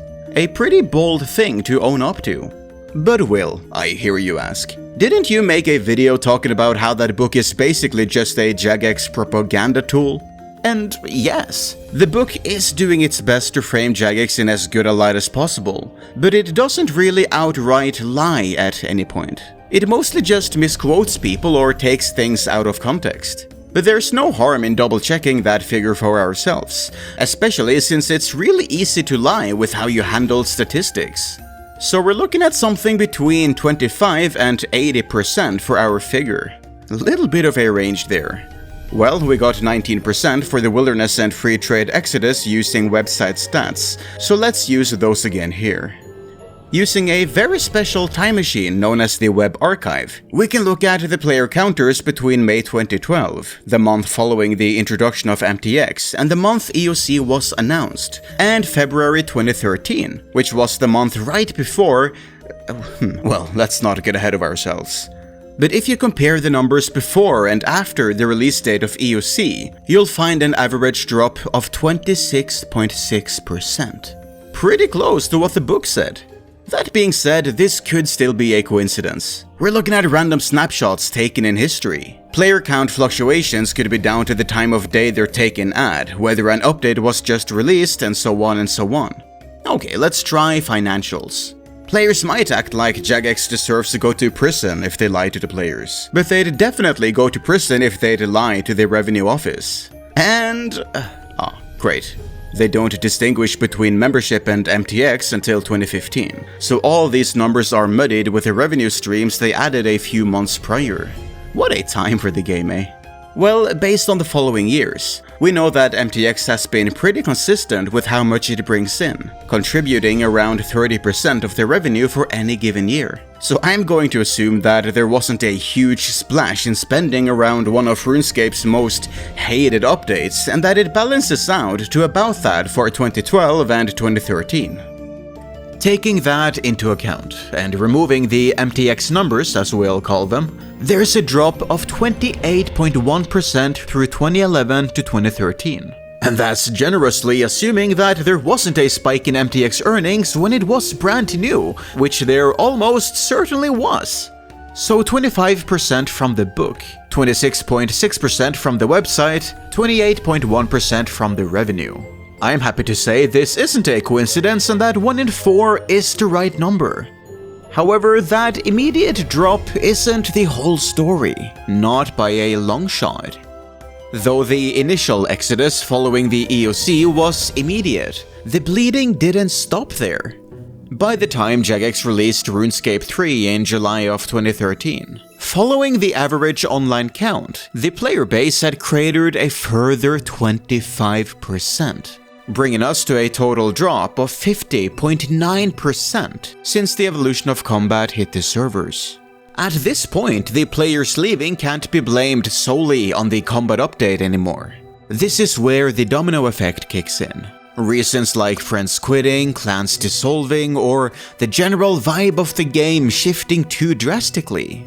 These were the people who gave EOC a genuine shot for several months, only to realize the game they loved had crumbled around them. But the storm wasn't over yet. Remember what ModPie said? He described the damage as a triple-barreled shotgun fired at the player base. MTX, EOC, and the interface. Well, that third barrel fired 7 months after the second, and did just as much damage as the others. For the players who thus far had refused to let RuneScape go, Jagex managed to lose an additional 50% of them within just 4 months of RuneScape 3's release. So, remember that 80% claim from Reddit? Well, if you zoom out just a little bit, they weren't actually that far off. They just gave the credit to a singular barrel. 12 months after the release of the evolution of combat, the online player count had dropped 76.5%. This drop was something the Jagex board of directors couldn't admit. Quite the opposite. Across the 2012 and 2013 revenue report, losing players was mentioned only in the risk assessment section, where the loss in revenue was masked or blamed on something else. In 2012, they claimed RuneScape had increased performance due to the release of Squeal of Fortune, showing record-setting profits. The 2013 report showed an overall 12.3% revenue drop, but blamed it on pausing their third-party publishing division. They even claimed the community was much stronger than the year before it, which should be obvious given the chaos they're comparing it to. But this is all in the months following the EOC. During the storm, the developers and RuneScape's executive director were busy dealing with the damage their bosses wanted to hide. Like we didn't see the people like leaving, and like not just like not playing, but the people actively like not renewing subs for 30 days after that update. You just have to assume that they're not going to leave, and you just got to get on with it, and you just got to keep pushing it, and you got to keep pushing those updates and hoping that like the stuff that you do in the meantime is going to stop that from happening. It isn't going to cause an exodus, and then it's like that month rolls around, it's like, oh man, like, okay, maybe this doesn't look good, but you're now a month into it. Like, you can't back out now. It was within really 1 to 2 weeks post-launch. We got ourselves into very early December. By that point, we had lost about a quarter of our active players, and we knew, like, okay, not only has it not gone well, that was obvious. The real point, post-launch, was really only a few days. Obviously, you hear a lot of community feedback, but when you start seeing things in metrics, that was the real reality check. We could see that there were some players who either liked it or tolerated it, and that was more than half the player base. But there were some players who had tried it and they weren't that keen, and we could see their playtime trailing off as the days went on. And there were also some players who basically hadn't logged in post-launch. We really had lost a big minority of our active players, and we needed to do something about it. Management might not always care what the players think, but they definitely care about their revenue. They're managing a business. Businesses need to make money. And this expensive project they'd bet the entire game on was now losing money. The screams of the World 66 riots might not have reached the management's ears, but the money not making it to their pockets spoke infinitely louder than words. They finally understood the meaning of "we pay, we say." Something had to be done. History doesn't actually repeat itself, but it certainly rhymes. EOC was born in an attempt to stem the tide of players leaving, and now we're knee-deep in that problem once again. So what's the solution? There was a file saved of the game as it was the day prior to EOC's release, so a full U-turn was possible. But 6 months of updates, original combat would still be boring, yada yada yada. You know all this by now. What about a separate pre-EOC game? Instead of reverting the game, just run 2 different versions. But this is the kind of thing that no staff member would ever consider. It's the sort of thing only a player on the outside would think is a solution. Remember all the engine work that had to be done to facilitate EOC? You'd be running 2 near-identical versions of the same game that would require completely different dev teams, since you couldn't easily port an update on one version of the game to the other. There's not a sane developer in the world who would even consider this as a viable solution. Probably the most obvious thing was we did look at doing a rollback. What we realized then was you'd be deleting 2 weeks of progress, and that is like completely taboo in an MMORPG. If you were to roll back 2 weeks worth of progress for hundreds of thousands of subscribers who had stayed in the game, the majority of people had stayed and were still playing, you don't solve a problem, you swap one problem for another. The other thing we started looking at in the December was, if we couldn't do a rollback, could we bring in an additional version of RuneScape? At the time we were calling it RetroScape, with some sort of pre-EOC combat. This was looked at quite seriously in several weeks in December 2012. Our game tech team, our game engineers were putting quite a lot of effort into what would it take to implement a retro server from where we were at that point. And the conclusion after a few weeks was, yeah, this is going to take a very long time for a lot of people. And the recommendation that we had was, it's better to find a different solution. So in sort of mid-late December, before Christmas that year, we sort of ruled out the idea of doing a retro server. Jagex had a lot of meetings about what their next move would be. Once again, they found themselves needing to revive the game and bring back the players who'd left. A large percentage of those were, once again, the PKers, whose already dwindling community had been all but obliterated by the release of EOC. Funnily enough, Jagex employees had already been tossing around a fun idea in the office for PvP content. Nothing they were seriously committing to, but a fun what-if to chat about around the water cooler. And now, in December 2012, that very idea found itself at the top of the Jagex to-do list. A spin-off game called Darkscape. I've probably just activated a number of sleeper agents in the audience by mentioning Darkscape, but the initial idea was a far cry from the open-world PvP clone of RuneScape 3 that would emerge several years later. Very different, in fact. The name Darkscape and the idea of this sort of full PvP, full loot game mode came and went in different forms.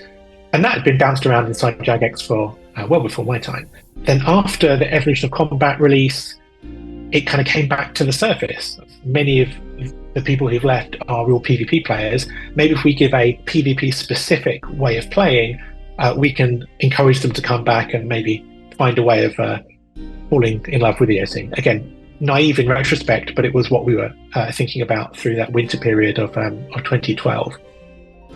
But Darkscape continued to be talked about in different forms over the years, actually. In 2014, we had a go at like a third-person survival game, sort of inspired by a game called Rust. And it's sort of like a Jagex version of that kind of idea.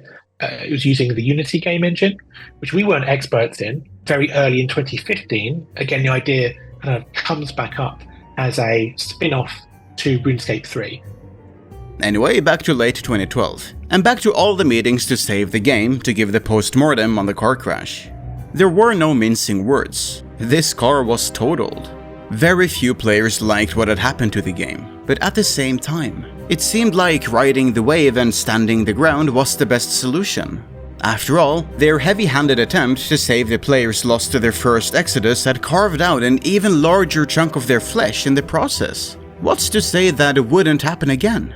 If they just committed to what they had right now, then maybe, just maybe, the players would come around. It's not like they were going to call it quits at EOC 1.0. Maybe the players would love version 1.1. Eventually, everyone would like it just as much as the few players who directed the beta did. But players wanted the old game back. They weren't going to gamble on a weird new RuneScape that they might like at some unknown time in the future. They wanted to play the game that they knew they loved and enjoyed. And if Jagex wasn't going to make that for them, then they'd just have to make it themselves.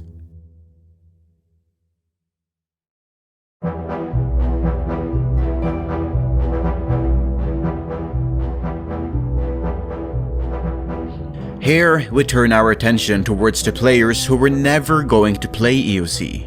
The significant number of people who would never be won back by Jagex committing to what they'd done.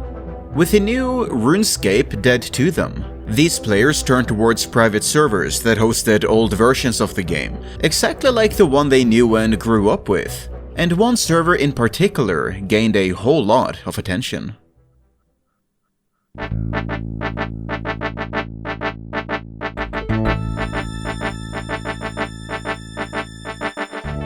2006scape, run by the mysterious Mod Vault, not to be confused with any legitimate member of Jagex's staff, was a private server dedicated to recreating the golden days of RuneScape.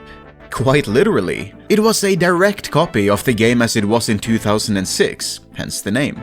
It had originally been announced all the way back in April 2011, but it only really started to gather immense amounts of attention when EOC approached release, seeing an uptick in players that spawned 158,000 registered users in just a few weeks, and saw thousands more every single day. Private servers had been around for quite a while, but the community as a whole had never shown them this much public attention before. A lot of players were trying to get their favorite content creators to hop on board, to give the servers a shot and hopefully attract even more people to them. And the moderators of these servers were pushing just as hard in hopes of easy advertising. Of course, the big content creators would never do this, since that would risk their accounts at best, or sabotage the close relationship they had built with Jagex at worst. But even if the fans didn't succeed in stealing away the content creators, they honestly didn't need to.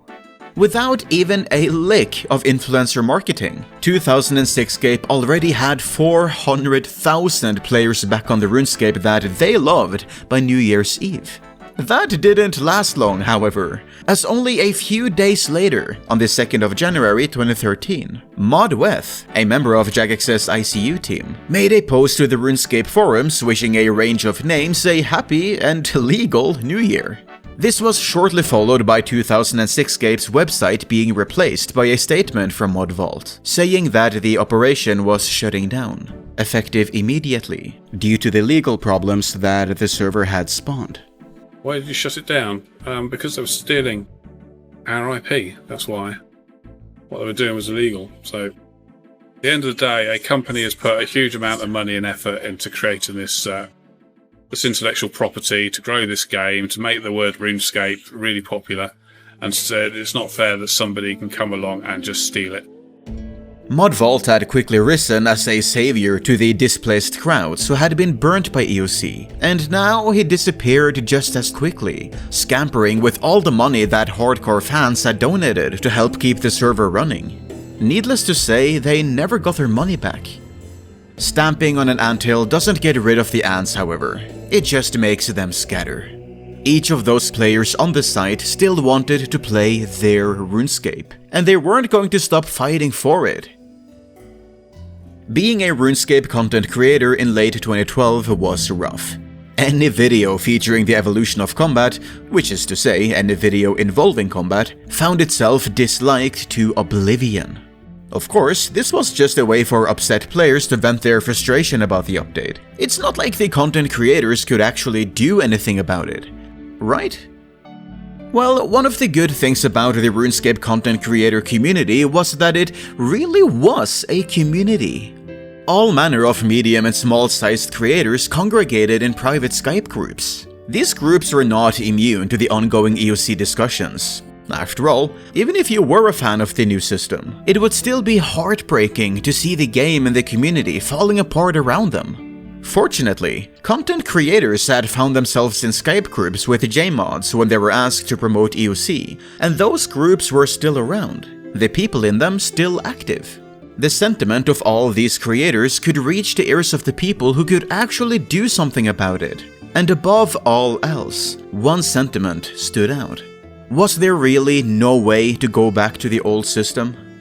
This is where SoRect enters the tale.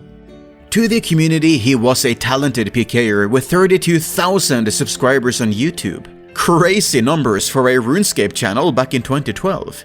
The sort of numbers you couldn't get from PvP skills alone. They were the sort of numbers you needed to be an actual entertainer for.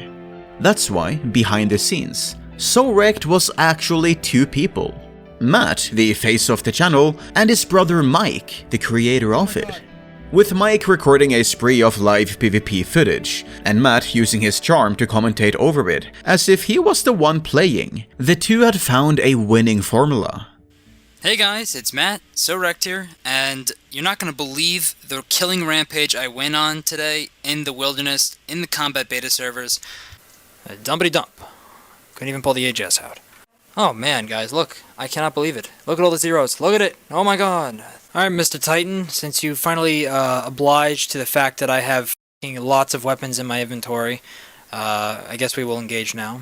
My name is Matt. I am the voice behind SoRect. And I'm Mike. I'm Matt's brother. I am the character behind SoRect. This is kind of a little bit of a revelation for us. We never really admitted this, but Matt and I worked on the SoRect project together, and Matt was doing the commentaries and I was playing the game. So it was Matt who the public knew as SoRect, the face of the duo, while it was Mike managing everything behind the scenes, working on editing, coming up with ideas, and overall shaping the creative direction of the channel. But it was both Matt and Mike who put their minds together on a plea to be sent to Mod Mark and the Jagex community management team. An email detailing the dislike bombing that the creators were facing, the requests they'd received to play private servers, and the not insignificant amount of money they had turned down alongside it, and a handful of ideas on what to do, including the prevailing wish for a full reset to before EOC. I started sending emails to Jagex since I already had a working relationship with them. I was going back and forth. I was saying, look, the community does not like the EOC. You're making a huge mistake.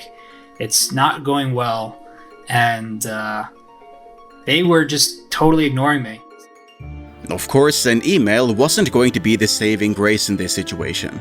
You're an hour and a half deep in this video. You've already heard how many meetings Jagex have had about this. Any suggestions from an outside perspective would have been fully debated 5 times over by this point. Not to mention, it was now the Christmas holidays, with the community management team confirming they were out of office with their initial reply, and a proper response not appearing until January 2nd, alongside the termination of 2006scape, with Modmark explaining that they had considered the email thoroughly, having already discussed these options in December, and alluded to one of their still ongoing plans to bring back the lost players.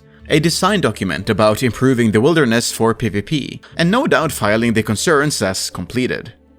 An email wasn't going to get rid of EOC. If SoRect was serious about this, they'd have to try something bigger. There had been talks with other RuneScape YouTubers of wanting to find a way to have the old combat system back, right? Because we didn't want to play private servers, we wanted to play the main game, and then, you know, the petition talk started. A mere week after 2006scape shut down, on the 10th of January 2013, Third Age Films, who you probably know better as Soup, did the unthinkable and posted a petition. After untold amounts of hard work and preparation, he had found the ultimate way to make people's voices heard. It had taken many long, sleepless nights, but he was going to inspire Jagex to release their own old version of the game. Yo, what's up guys, Soup here. So today I am on the RuneScape. This is the deal. Below I've made, a, whatever you call it, petition to bring back the old RuneScape.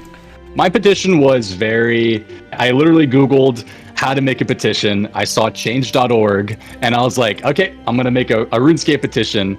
I just want to get a video out no matter what. So that's when the idea for trying to get Jagex to listen to a petition started simmering in the Skype call. While Soup might be a behemoth of a content creator today, he actually didn't have very many subscribers at the time. As a result, this petition didn't get a lot of attention.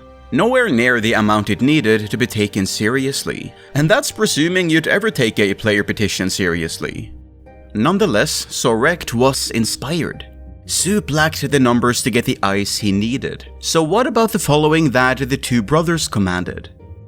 With Soup's blessing to make their own petition, they reached out to all manner of creators, big and small, bagging names such as Chris Archie, SparkMac, and Nightmare RH to support it as soon as it went live. But they couldn't just post it whenever. They were social media savvy enough to understand that timing mattered. They just needed to capitalize on the right moment to launch it. As luck would have it, the stars aligned, and their chance came on January 22nd of 2013. Between the introduction of MTX and EOC, 2012 had been one of the most controversial years for RuneScape, and so CEO Mod MMG had come forward with a news post to address the events of the past year. Specifically for EOC, he admitted that it had been released too quickly and needed more time in the beta stage. Now, if you've been paying attention and haven't just been half listening to this as background noise, yeah, I see you. You should know that extra beta time wouldn't actually have helped, but it was a misconception the players really believed in. If it looks like he was telling them what they wanted to hear, it's because he was. He took the fall for the missteps and said that it was a learning experience for him and his team, and that 2013 was going to be one for the community. It would be the year of the player. Jagex were going to take a step back and actually give the players what they wanted, not what they thought the players had wanted. Year of the player, eh? Well, it was time for Jagex to put your money where their mouth was, because just 2 days after this post, they were faced with a perfect storm. A trifecta of a fiery essay to rally the players, a scathing video challenging MMG's news post, and the petition uniting them with a clear and concise goal: the release of new, pre-EOC servers. Sorect couldn't have asked for better timing. For all of those who felt ignored during the tempestuous times of the beta, it was time for their voices to be heard. A Skype call happened. It was led by Sorect, and he had gotten a lot of these Minecraft guys to be in the call as well. I think Deadlocks was in the call. There's a guy called PK King 5. I believe he was part of that call as well. And the Skype call, he had been streaming it, and there had been thousands of viewers watching it, also supporting this idea of wanting to bring back servers to the game.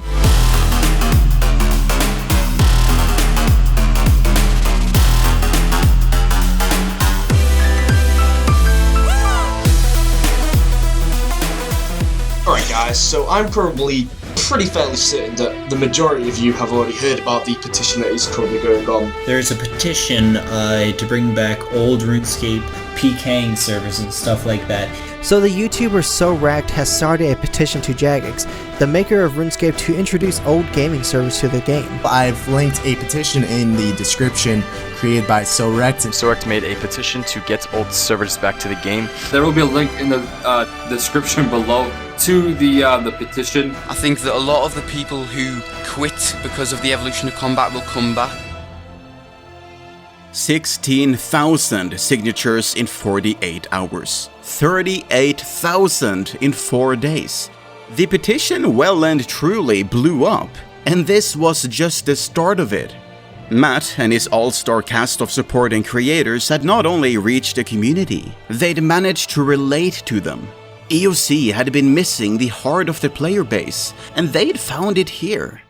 The only real concern people had with the idea of additional servers was that it would split the community, leaving a harsh divide down the middle between those who rejected modernity and those who embraced it. Videos were uploaded by Sorect discussing these concerns, or rather dismissing them. Sorect believed, if anything, that the additional servers would make the community even stronger. Oh, absolutely knew it was going to split. 100% knew it was going to split. I mean, at the time, I and all my friends were like wanting it to be a split. We're like, no, like nobody should touch EOC. The petition garnered more and more signatures, thanks to it being spread across social media like Reddit, Twitter, and their various RuneScape fan sites. Twitter specifically saw people spamming the official RuneScape account with pleas to check it out, thanks to an auto-tweet link in the video description where the petition was being promoted. I think I made a Twitter specifically to share the petition at the time. So shout out to that petition, it's the reason I have Twitter. As people continued to debate the pros and cons of old servers, Jagex saw this as their opportunity to step in and start cleaning up their own mess. When the petition blew up in January 2013, it prompted this revaluation. I know we looked at doing RetroScape, but is there any other way of doing it? And that was the kind of extra push that made our engineers sort of have another look, think a bit more freely about other ways of achieving that, and what our options were for bringing back a sort of an older version of the game. Of course, the points that Pips made earlier when first talking about RetroScape still stood. Since they didn't have any saves of the game from around this era, RetroScape would have needed to have been rebuilt from the ground up, which would have needed a ton of resources alongside at least a year of development time. We all know what the attention span of the internet is like. With the rate that they were losing players, how many people would even be around to see the fruits of their labor? The dramatic irony had been flipped. EOC had been the result of Jagex building a system without really understanding the players or their reasons for playing the game. But now these calls for old servers were coming from a player base who didn't understand Jagex's options or why they were making the decisions that they did. Just set the isCombat_evolved variable back to 0, how hard could it be? At the end of the day, the RuneScape community wasn't made up of experienced game developers and programmers. It was made up of teenagers and gamers, and teenage gamers. Jagex couldn't just release a technical post describing the problems with making a second version of the game to the public. They hadn't even been able to properly convey the idea for EOC to that initial group of 10 to 20 players. What hope would they have for the general public? Not to mention, it didn't help that they were still being pestered by Sorect. Another email going way too in-depth on EOC and its problems. You had to admire him for his devotion at least. It's almost like he was in deep enough that he'd be willing to hear out Jagex in a direct conversation about the future of the game. Hey, wait a second. As a part of their re-evaluation, Jagex had already been debating whether or not to respond to the petition. But it suddenly dawned on them that opening a direct dialogue with Sorect might help bridge the gap between the players and the developers. Laying the groundwork, Mudmark takes to the official forums on February 1st to make a post acknowledging the requests for an old game server, and highlighting 2006 as the year people wanted to go back to. 2 days later, Mod Phoenix starts directing players towards a dedicated thread for feedback on the matter. And while this was going on, Sorect finally gets his response from the CEO himself.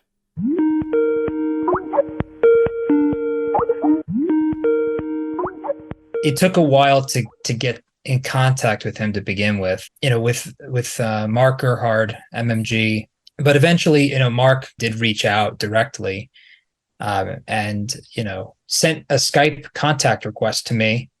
At first, I didn't really think it was him. A lot of people like to, pretend to be somebody. And so I reached out to him and asked him if that was him. And then he confirmed over email that it definitely was him and he did want to speak with me. The Skype conversation lasted for 3 hours, with community figurehead Matt working with CEO Mod MMG to figure out a solution that would make the player base happy. MMG pitched some ideas, including the initial idea for Darkscape, but Matt was steadfast, a version of RuneScape with the old combat system. Anything less was unacceptable. I think the initial contact with MMG was really the first sign that okay, this is really being taken seriously. The loss of the player base, the collapse of people logging into EOC actually does matter to them. What the community has already proven in the marketplace with private servers and with their voice is that they really just want the old combat system. They want what they had. And so we started talking more about, the era of RuneScape that was iconic. This conversation was not a one-off either. Throughout early February, they kept in constant communication, with Matt collecting and representing thoughts from Mike and other content creators. It's at this point that the dream date for an old server shifted from 2006 to October 1st, 2007, capturing a sweet spot in time after big releases such as the God Wars Dungeon, but before modern updates such as the Grand Exchange, making it the perfect build for a hypothetical retroscape. Matt's refusal to compromise on anything less than an old version finally paid off, as MMG understood that there was no way around the desire to return to the distant past. Of course, even in one-on-one discussions, there was room for a misunderstanding. Sorect was under the impression that Jagex had a catalog of all their previous builds, backups that they could return to at any point. Why wouldn't they? Backing things up was just basic tech savviness. But of course, as with most things in the games industry, RuneScape was held together by duct tape and chewing gum. And for the first few years, no one had really thought to make any backups. There might not have even been any from this time, but that was a bridge to cross later, so the topic never came up. After all, 400,000 people had signed up on a shady server to play a very specific part of the game's history, so it seemed obvious to both sides what era they needed to target. But of course, this didn't erase all the issues associated with making a retro version of the game. This would be a harrowing process, and one that might not even pay off. But this would give them the goodwill of the community, and at this point, there wasn't a single other option on the table that could buy them that. Now, wait a second. If we're just going back to 2006, can't we just copy the code from 2006scape? That game already existed. Why would Jagex need to burn a year remaking it? Well, as all the other developers in the audience are no doubt shouting, it's not that easy. 2006scape was a reverse-engineered version of the game that didn't have to worry about tying into billing services, data capture, or pre-existing services like the friends list or the very worlds themselves.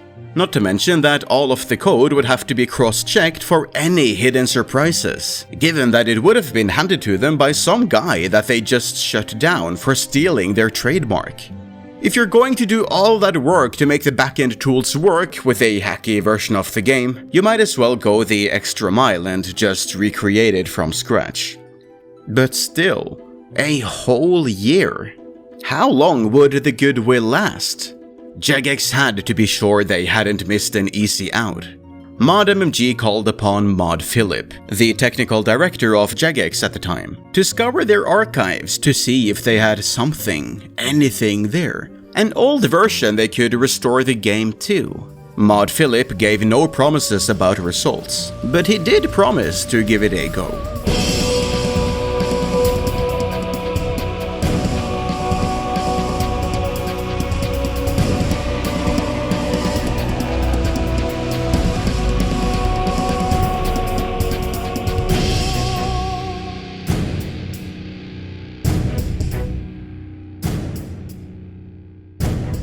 Eventually, what I did was I found in the back of a safe a tape that was just a little tape that had on the back of it just a number, which was 1989, and I guessed correctly that was the rune day that the code was from. So that turned out to be August 2007, which was precisely when we wanted to go back to. I remember it clear as day because when he first got it working, so I was sat next to him. He finally got it working, and then he whacked his PC volume up max, the old school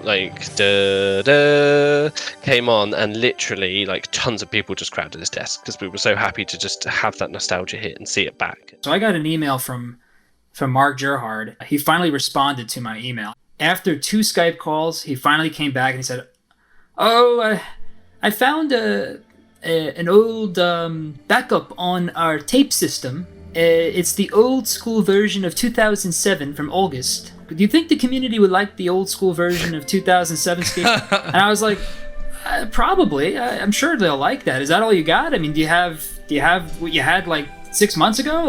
Did you throw out all the old tapes? What happened here? And basically, long story short, they said, no, this is all we got. I didn't really believe them. Mod Philip actually found 2 tapes. One for March of 2007, one for August. But considering the conversations had positioned October 2007 as the ideal date to return to, Jagex decided to forego the back and forth and just committed to the August tape. My recollection about the 2 different backup tapes was that the latter, the August 2007, was considered better because it was essentially more complete. You always want a version of the code with more in it, more bugs fixed, less exploits and problems. So you're kind of going to go for the most recent version that is relevant for what the players want. I'm not aware of whether there was a particular aim for October and to get close to October. My understanding is it was more of a general point about finding the most complete, the most stable, and the most sort of fully featured version of the code base, because that was more likely to be something we could restore and get working more easily. Of course, this tape wasn't a complete get-out-of-jail-free card. It was for a developmental Jagex build of the game, not a finished one. It included several work-in-progress updates, such as the God Wars dungeon, Grand Exchange, and the summoning skill.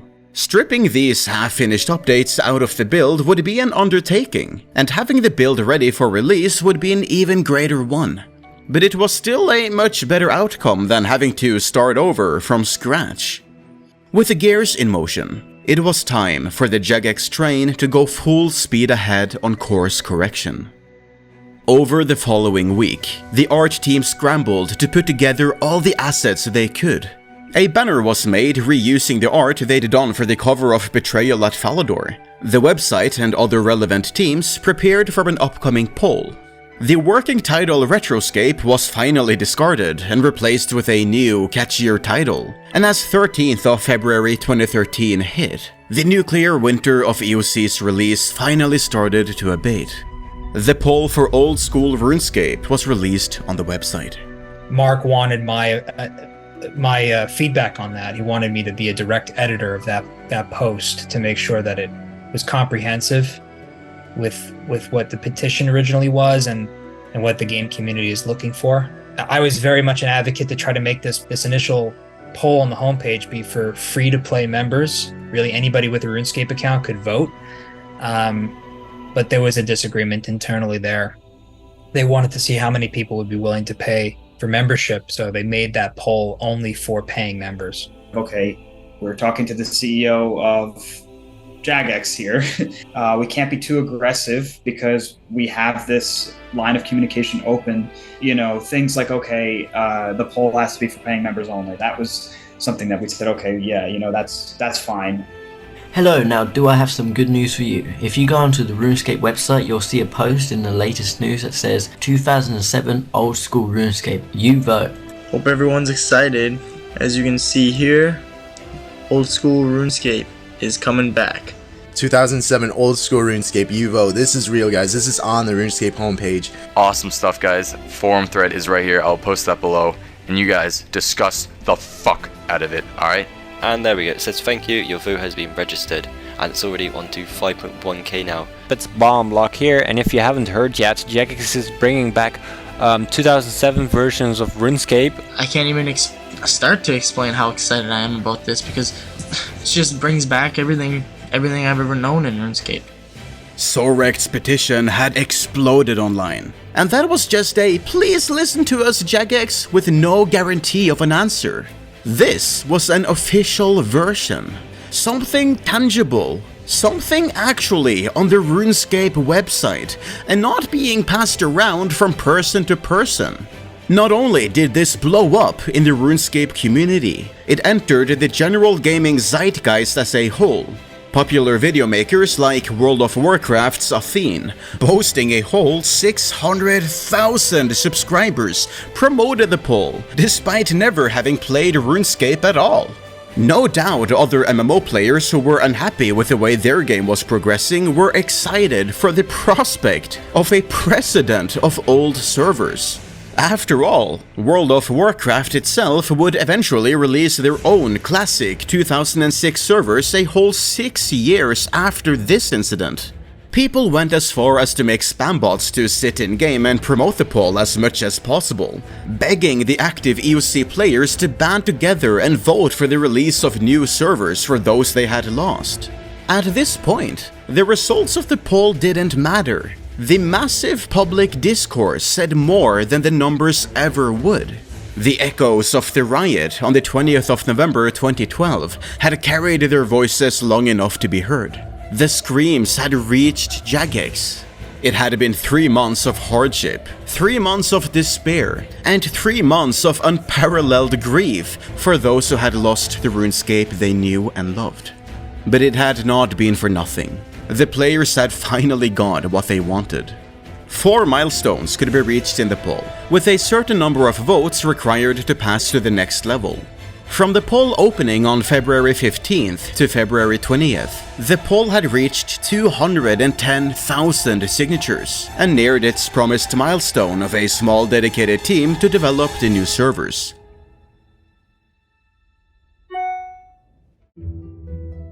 A company-wide email went out to all 472 employees at the time, celebrating the major success of the Old School poll, and asked if anyone would be willing to work on the Old School team. 3 JMods jumped at the chance: content developer Mod Ash, tech developer Mod Nexus, and QA member / bug abuse curator Mod Reach. A team that would, in few weeks, also be joined by community manager Mod Matt K. The 3 initial JMods were quickly brought into a meeting room. There, around 4 PM on Wednesday, February 20th, they were told that they would be the ones responsible for getting Old School ready for release. On Friday, February 22nd. Bug fixing alone would be a massive task. Sure, the bug report archives went back that far, but the number of reports from this time period were in the 6 digits, and that's not to mention all the dangerous bugs that existed back then that were hidden rather than reported. Yeah, that sounds doable in less than 48 hours. Mod Reach approached QA manager Mod Iago to get the help of the entire QA team to skim through the bug report list. The update for the main game that was being worked on at the time, The World Wakes, was delayed for this purpose. And whilst the QA team was going through the list one by one, Mod Reach had a different plan entirely. Back in 2012, it was pretty standard for Jagex's bug abuse curator to keep in touch with RuneScape's most notorious bug abuse groups to keep them in check. Believe it or not, cheating communities tended to attract pretty toxic players, and they all loved to brag about their JMod friends. As such, most of them kept selling each other out and sharing bugs with Jagex to keep that line of contact warm, allowing Jagex to fix the most dangerous bugs in the game, and also get rid of the abusers who didn't play ball. Interestingly enough, some of the bug abusers had already reached out to RuneScape's community email in early February, shortly after ModMark's initial post recognizing the hype for a 2006 server. Here, they had warned about multiple bugs that were relevant for the time period. Building on this, Reach, together with community manager Mod Hulm, reached out to some of RuneScape's most notorious bug abusers and told them about the now confirmed upcoming release of Old School RuneScape. If the abusers had archived bugs from 2006, they surely had archived bug instructions from 2007 as well, which they gladly shared in return for some free months of membership. And as February 22nd arrived, the team had finished a task that would have made Hercules proud. The largest bugs, unfinished updates, and minor problems had been cleared. And with not a moment to spare, Old School RuneScape was finally released.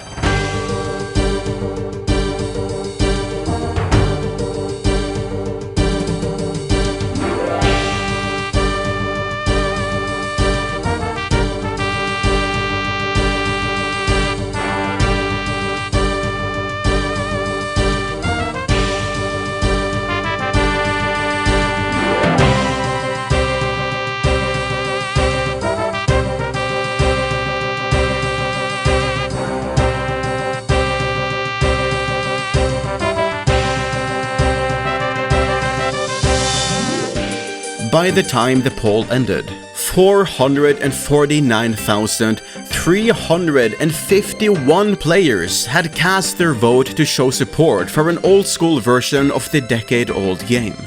Despite only hitting level 2 on the milestone chart, Jagex decided to keep the community happy by letting them have some features from the 3rd level that they had almost reached, such as the game requiring no additional fees to play for the first 6 months, a grace period that was made permanent a few months later.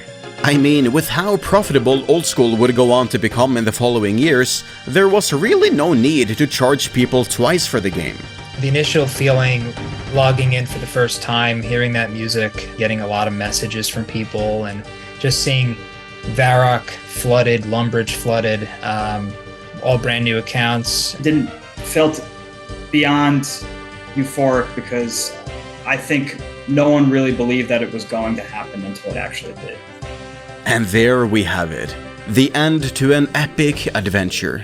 It may not have been great, it may not have been glorious, but 5 years on from the original death of RuneScape, Jagex had finally recovered and given the players what they wanted. And they'd bought enough time to fix the problems with EOC. All's well that ends well, right? I wish that was the whole story.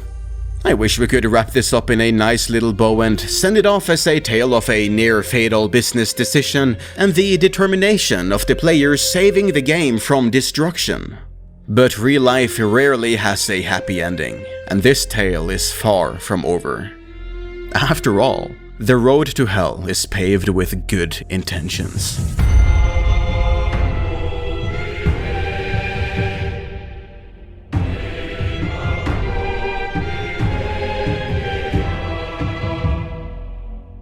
Sorect's petition had cemented itself as an integral part of RuneScape history. Matt and Mike had become the champions of Old School, the heroes behind the mask of the Sorect character. Their wild success had increased their YouTube channel from the 37,000 subscribers they entered 2013 with to 93,000 by mid-July. All the eyes of the community were on them. And while the community was watching Sorect with great expectation, the brothers were doing the same to Mod MMG. Old School was a triumph for the community, but there was still so much more they could do, and the brothers had no shortage of ideas for them. But those emails fell on deaf ears. With Old School out, Mod MMG was now leaving them on red. Job done, it seemed. I sent a lot of emails. Mike and I crafted a lot of these emails together. We tried to think forward, about what excites people in Old School, in that Old School vibe. What makes the PvP special? What makes the PvM special? What makes the community special? We talked about how other game companies and game communities valued competitive esports within the community, and how that's exciting from a content perspective, and that content is a main driver for a game, right? And content from content creators helps invigorate communities and keep communities together. A lot of those emails fell on deaf ears. We sent like a giant wall of text around initiatives behind Old School. But of course, it wasn't actually job done. The players were pouring back, but what was there to keep them? This was still a version of the game that people had eventually got bored of and quit.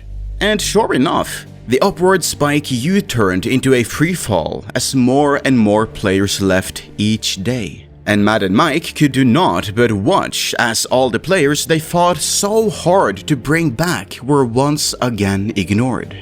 The birth of Old School RuneScape had achieved the impossible, but now Jagex's apathy was going to snatch defeat from the jaws of victory. While communications stayed active for the first, couple of weeks to a month, a lot of the communication kind of fell to the wayside a little bit, and it was frustrating, especially when it was communicated back to me that there would be more of a transparency and more of a visibility into it. Throughout the discussions with MMG, there was a lot of uncertainty in terms of, okay, whose side are you really on? Initially, I feel from the perspective of where I was sitting, that Old School felt like a cash cow in the very beginning. Like, let's just put a couple of developers on it, let's maintain it, and let's let the gravy train come in with the subscription revenue and see where this goes. So I was trying to get them to see the light a little bit, like, hey, you have a clean slate here. Let's get this going. Let's get more developers on this. That being said, there's not much they even could have done at this point, even if they wanted to. The early 2010s is something of a sweet spot between the early modern internet and the Wild West days that came before it. The dark side of the RuneScape community had a fondness of doxing and DDoSing people for the lols, and given Skype's poor security at the time, it didn't take long for the high-profile brothers to have their private information leaked online. Phone calls to their house, DDoS attacks on their connection, random pizzas ordered. It was a campaign of harassment on the two, which inevitably spilled over to their parents that they lived with. Ordered by their dad to put an end to it, the 19 and 22-year-old brothers found themselves having to decide between moving out or quitting the RuneScape business entirely. But with the current volatility of the game situation, without turning their back on the game that they loved, neither was really an option. It was an important crossroad, not just for the game, but for So Wrecked. As almost everyone had predicted, the player base had split, with hard camps for EOC and Old School finding themselves opposed to each other, holding fundamentally different ideas on what the game should be. Both sides wanted the community champion with them for their cause, and So Wrecked joined both, hopping into Skype calls with content creators and GE randoms alike, hoping to treat everyone equally to keep the community split relatively united, rather than needlessly hostile. Of course, that meant mediating for angry players while dealing with the crisis at home, while dealing with the pressure to keep making daily videos, and the fact Jagex wasn't answering their texts anymore. A perfectly healthy amount of things for a 19 and 22-year-old to be dealing with. We start to see this in early June 2013. During a Skype call between Matt, content creator SmiteYoBGS, and his friend Buffalo, strong words, to put it gently, are used to express disappointment in Jagex letting Old School's potential slip, alongside the weight on his own shoulders. Matt appreciated everything he'd been able to do so far, but really, outside of becoming an actual member of Jagex staff, there wasn't anything else he'd be able to do. Fortunately for Matt, his tenacity paid off, a trait that had served him well on more than one occasion in this journey. No response from Jagex had turned into some response from Jagex, even if they still weren't addressing his main points. And when he directly suggested that he should be brought on board as RuneScape staff, well, they didn't hire him on the spot, but 3 months down the line, an offer found itself in his inbox. Whether Jagex had come up with the idea independently, or whether they were directly inspired by Matt's suggestion, MMG had decided to capitalize on the year of the player by bringing on a number of big RuneScape content creators as official Jagex staff. A nice way to bridge the gap between the players and the company. Silent Core would be brought on as Mod Silent, Regicidal would be brought on as Mod Lee, and Matt would become Mod Wrecked. Just Matt, I hear you ask? Yeah, Jagex only had the budget for 3 staff members. Hey, They'd just blown a ton of money on getting Old School up and running. You can't forgive them for not wanting to salary both of the brothers. Besides, Mike had already settled into an advisory role when it came to the big discussions, with Matt being the one actually talking to the CEO and such, while Mike supported from the side. Besides, they were young. Matt was happy to take the Jagex salary and leave all the revenue from their ever-growing YouTube channel to Mike, with both of these being sizable monthly incomes for the two brothers who were still living at home. And hey, for the sake of working towards a successful future for Old School RuneScape, they'd have gladly done it for free. Now, there's probably a few people watching this who have raised an eyebrow at this section. People who lived through the tenure of ModDirect and gone, "That's not the guy I remember." And for those people, well, here we are. ModDirect's time at Jagex was very short-lived. I made a point of going through all the stress that Matt and Mike faced around this time, because once the announcement of the 3 new staff members was made public on 16th of August 2013, it took just a single day for people to start lashing out at the duo again, with gusto. In response to their hiring, several videos were uploaded across multiple channels, including some scenes from the venting Skype call Matt had a couple months prior. Unbeknownst to him, the call had been recorded and now edited to only include the worst of Sorect's burnt-out frustration with the stress he was under. The videos highlighted comments where he had called the Old School community terrible, how he no longer enjoyed logging on every day, and offended his now co-workers before he even started working there. These also included a series of screenshots of Sorect apparently saying some pretty abhorrent things, alongside other questionable things such as promising to ban people he didn't like. The video also mentioned that a lot of the spam that Jagex had received on Twitter about the petition was from bots, apparently paid for and sanctioned by Sorect himself. You realize what I did? Like, I actually got 1,000 Twitter bots to fucking spam Jagex. To the point where they couldn't get any feedback, they couldn't get shit for their live game. Nothing. No tweets were going through. They were getting spammed. Eventually I stopped. That was after I had the first conversation with Mark. Sorect defended himself in a follow-up video, saying the images were faked but admitting that the audio in the video was real, but taken out of context and didn't include any of the positive things he had said. A video purely made to make him look as bad as it possibly could. He also later went on to say that the Twitter bot's comment was just referring to the auto tweet link in the video description, rather than an actual orchestrated network of bots. But the community didn't buy his explanation. Or at least, it wasn't enough to make things right for them. It's not like Sorect could open up about the stress they were under, since that'd be just more bullying fodder for those who wanted to kick him down. Even if he did open up on it to provide context, it's kind of hard to say that the videos have been edited to take your words out of context when those same words are clearly bad in any context. And when you've admitted that some part of the evidence against you is real, it's hard to convince people that the rest of it isn't. And so, the once champion began to fade into obscurity. Jagex tried to make the employment work after this, but Jagex were internally disappointed and didn't approve of the response videos Matt uploaded, as they hadn't been vetted internally first. Matt did do some work for Old School though. Amongst other things, Matt created the God Wars trailer that was uploaded in October 2013, but after some back and forth, the working relationship eventually ended in November of 2013. Sorect and Matt disappeared for some time after this. Mike would attempt to create videos on his own instead, under the entirely different name Shy Guy Says, to some success, but didn't stick with it for very long.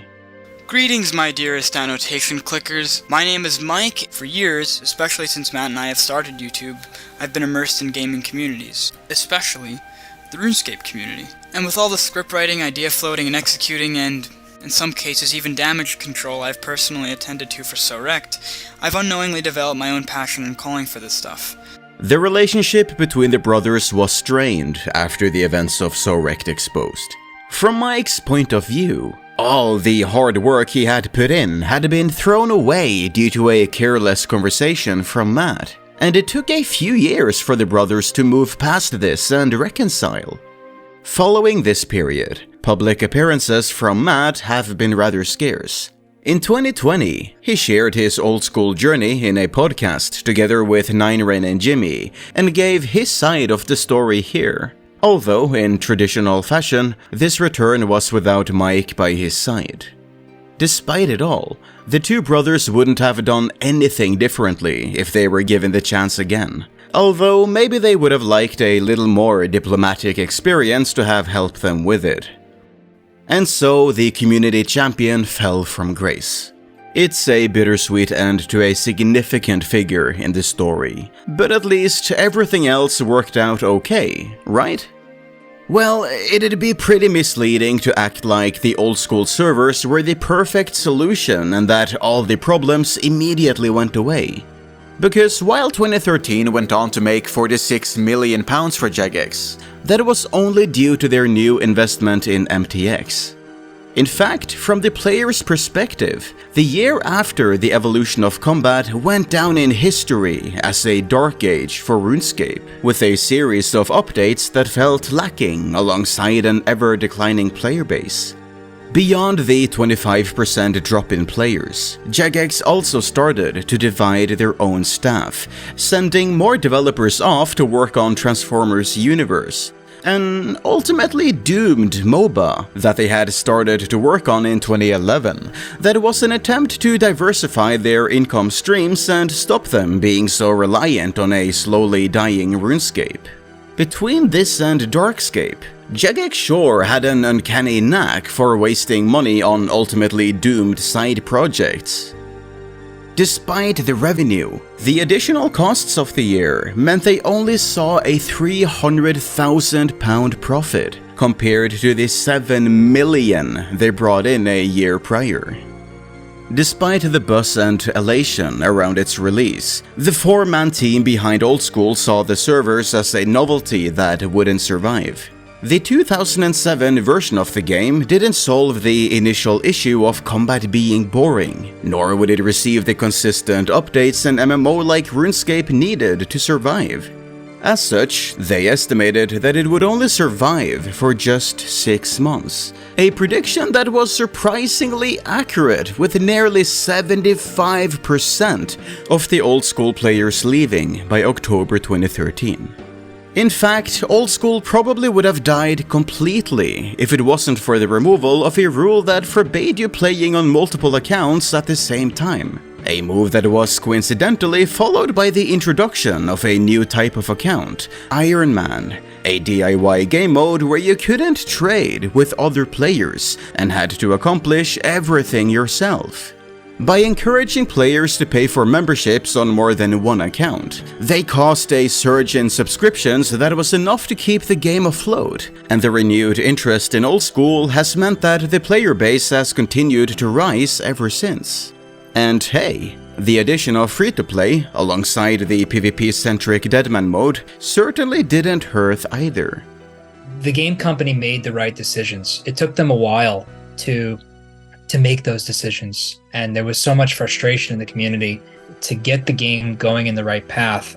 I personally think it had initially to do with great community management and having the proper stakeholders in place to facilitate that feedback and making the decision to democratize the game. But I can't stress this enough. A good number of arguments against EOC in the present day revolves around the success of Old School. If this game managed to become successful enough to be only one of 2 MMOs in the world to increase in players in 2022, alongside being responsible for Jagex's consistent revenue records, surely the game didn't need a new combat system to survive in the first place. Well, as we've already mentioned, OSRS and the old combat system still saw a 75% player drop within 6 months, and it didn't increase in players despite consistent updates starting after that point. The creative solutions Old School utilizes today are made with the intention of keeping the combat system as it is. A system that Old School's associate design director Mod Kieran in 2022 admitted to being outdated when EOC was pitched in 2011. And it absolutely was. Players were quitting due to the combat RuneScape offered being deemed too boring, and a solution by any competent games company would have been to look at what their successful competitors were doing and try to modernize things. Bring it up to date from the 2001 style point and click that it was. You could argue that Old School has found a way to make this combat system work, with engaging endgame encounters like raids, awakened bosses, the Inferno and the Colosseum. But these are all built on the players having had a decade getting to know the game's less intrusive parts. Our understanding of true tiles and game ticks was in its infancy in the early 2010s, and we certainly weren't able to distribute the mental load with a whole host of plugins built into the official and third-party clients that are used today. Even if we ported these directly back in time, it's difficult to say how many players would even be able to engage with them meaningfully. And from Jagex's perspective, if new combat challenges like Nex and the dungeoneering bosses hadn't been enough to keep people interested in the late pre-EOC days, why would doubling down on it ever work? But in the middle of 2013, Old School's coming success a year later would have been crazy to even imagine. By all accounts, the Old School experiment was considered to have been a failure. The interest in the old servers was minimal. Old players had not returned to the game. Tons of money and resources were going into a risky MOBA they had no guarantee would bring them any profits, and their flagship game was still drifting after the worst exodus in the game's history. As controversial as they were, the only saving grace for the company had been microtransactions, whose estimated 30% of total revenue kept the company barely above the profit line.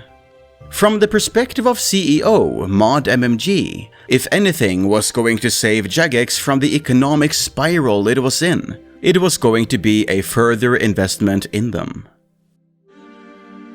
Different forms of new MTX were explored until Mod MMG decided on releasing bonds.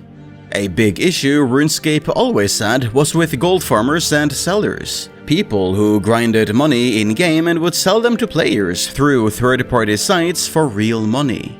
Real-world trading. If there already was an interest in that concept, then why shouldn't Jagex step in and cut out the middleman? As much as several hundred thousands of dollars were paid by their players to anyone but Jagex for gold in their game.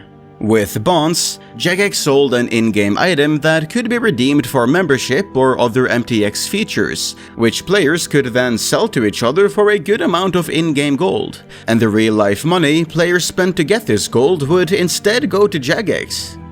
But while the players hated MTX, they especially hated MTX that gave in-game advantages.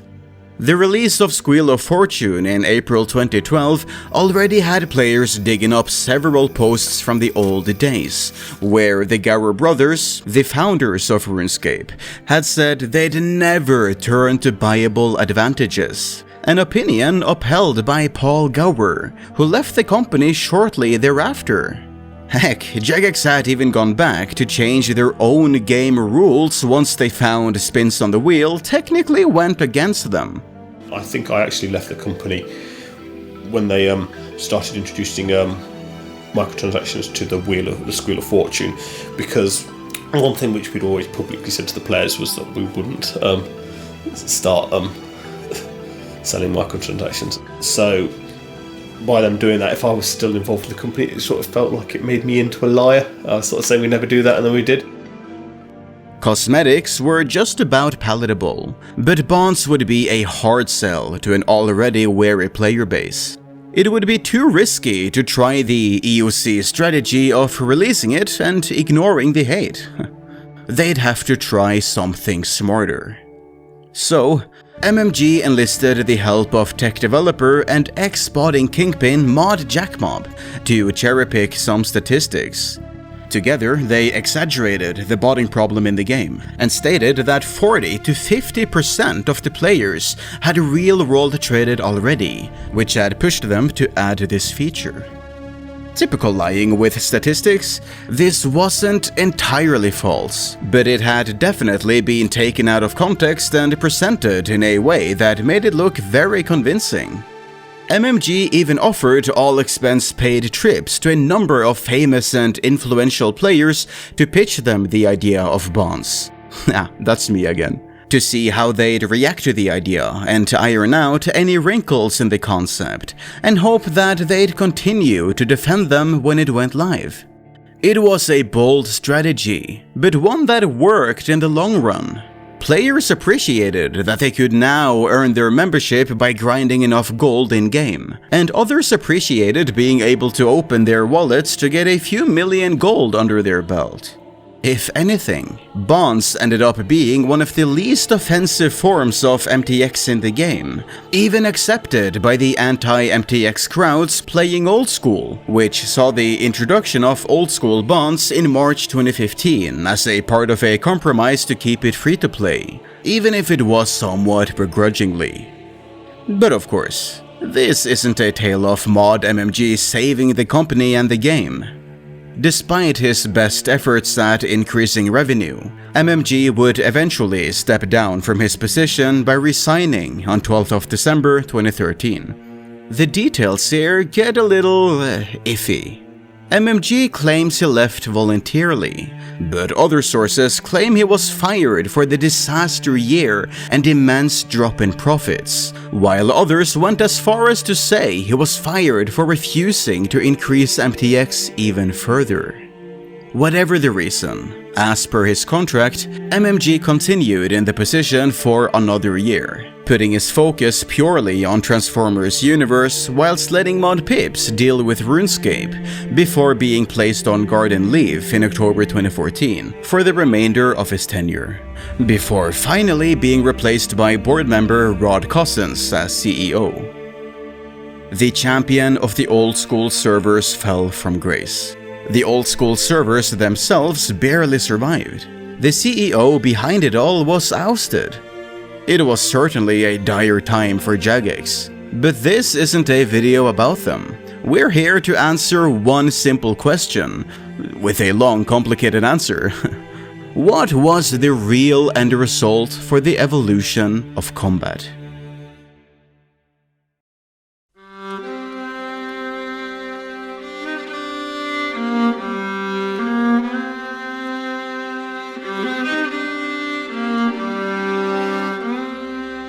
Following the disaster, Jagex took a hard look at themselves and felt uncomfortable trusting themselves to put out updates of such a scale without any community involvement.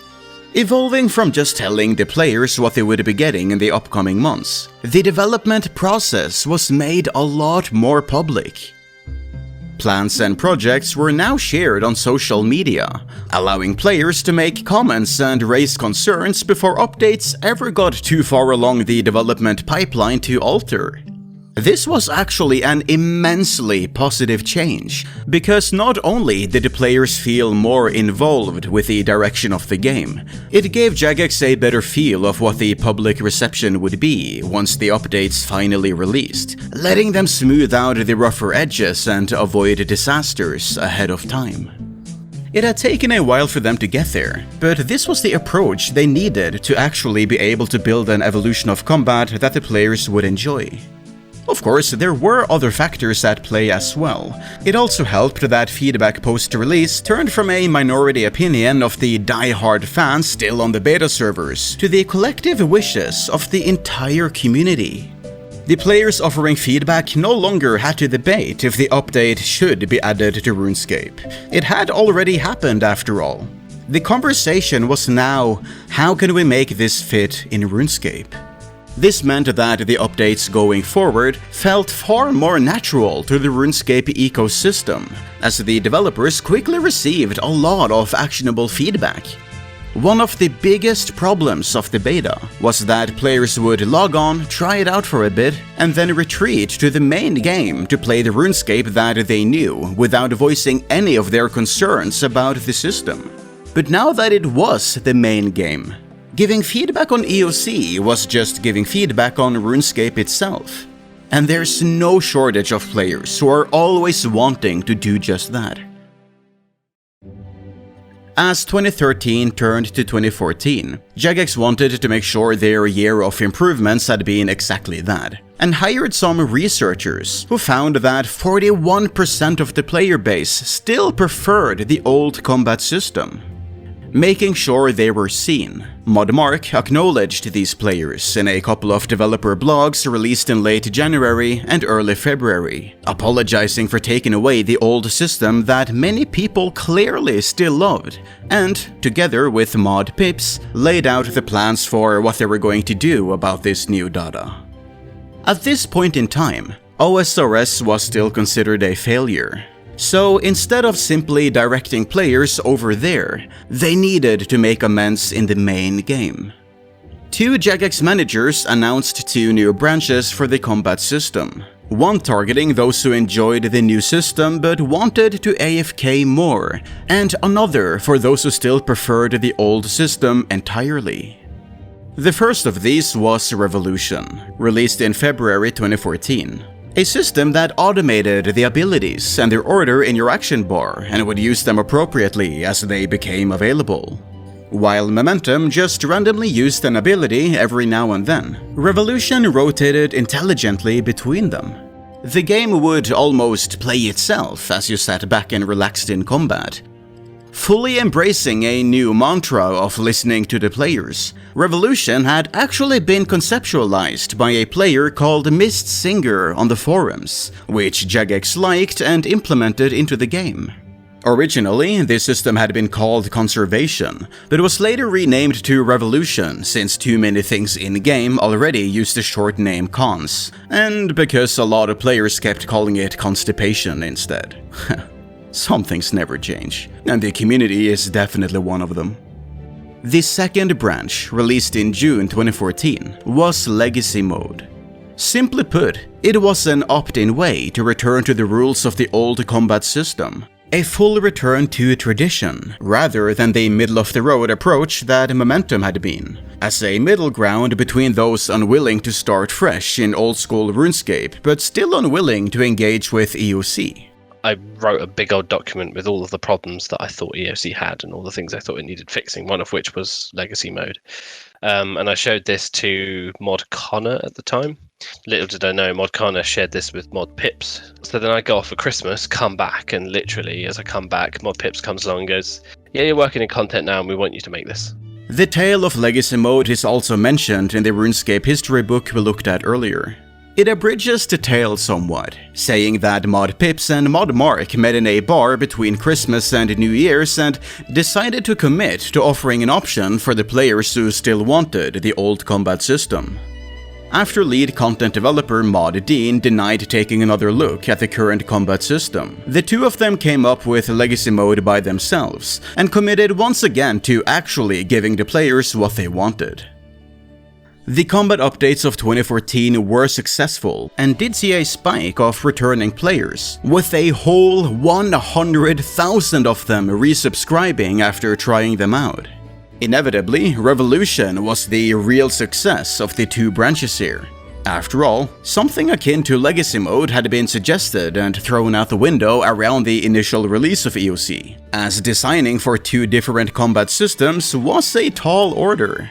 This rang true as Legacy Mode was clearly an afterthought for most updates, with many quest bosses and other combat challenges being effectively impossible without the extra range of abilities provided by EOC bolstering the player. And speaking of afterthoughts, Momentum finally exited the game in July 2016, with both Legacy and Revolution dealing noticeably more damage than it for similar levels of effort, and only 2% of players even regularly using it at this point. Spending years iterating EOC to make sure it was as good as it could be was an involved job, and ModPie put a great emphasis on this by banding together a team of content developers into what was dubbed the Combat Council, who were primarily focused on combat and ensuring it maintained a high quality. In reality, the council also served as a way to fill the hole left by mod Chris L's departure in 2015, with Chris L having been a one-man machine who had been responsible for lots of great bosses and updates that were universally loved by the players. It took a council of 11 people to take his place. It would be disingenuous to say that Jagex only improved EOC. As with all things, some updates were a step forward, others were a step back. Some eras of EOC are looked on more fondly than others. It might sound strange to someone who only knew the release version of the system, but there was a lot to like over the years. Abilities were adjusted to feel and synergize better. Players were given more than 5 action bars to customize and could even have multiple open at once, letting them wield their entire keyboard as a weapon if they wanted to maximize their keybind potential. You could let Revolution take over completely, or you could let it build adrenaline for you to manually use thresholds and ultimates.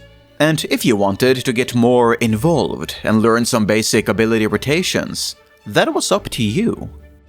The evolution of combat was no longer a switch for maximum intensity that was permanently taped to on.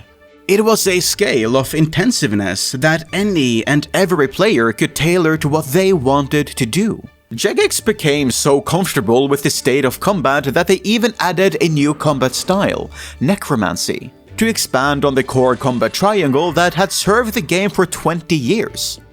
Of course, this was yet another system that had its ups and downs through various updates, but laid the groundwork for a new core design of combat that would work as a baseline, with Jagex looking to revamp the original combat styles in 2026. All reminders of Jagex's desire to always keep moving forward, to keep iterating, to keep improving.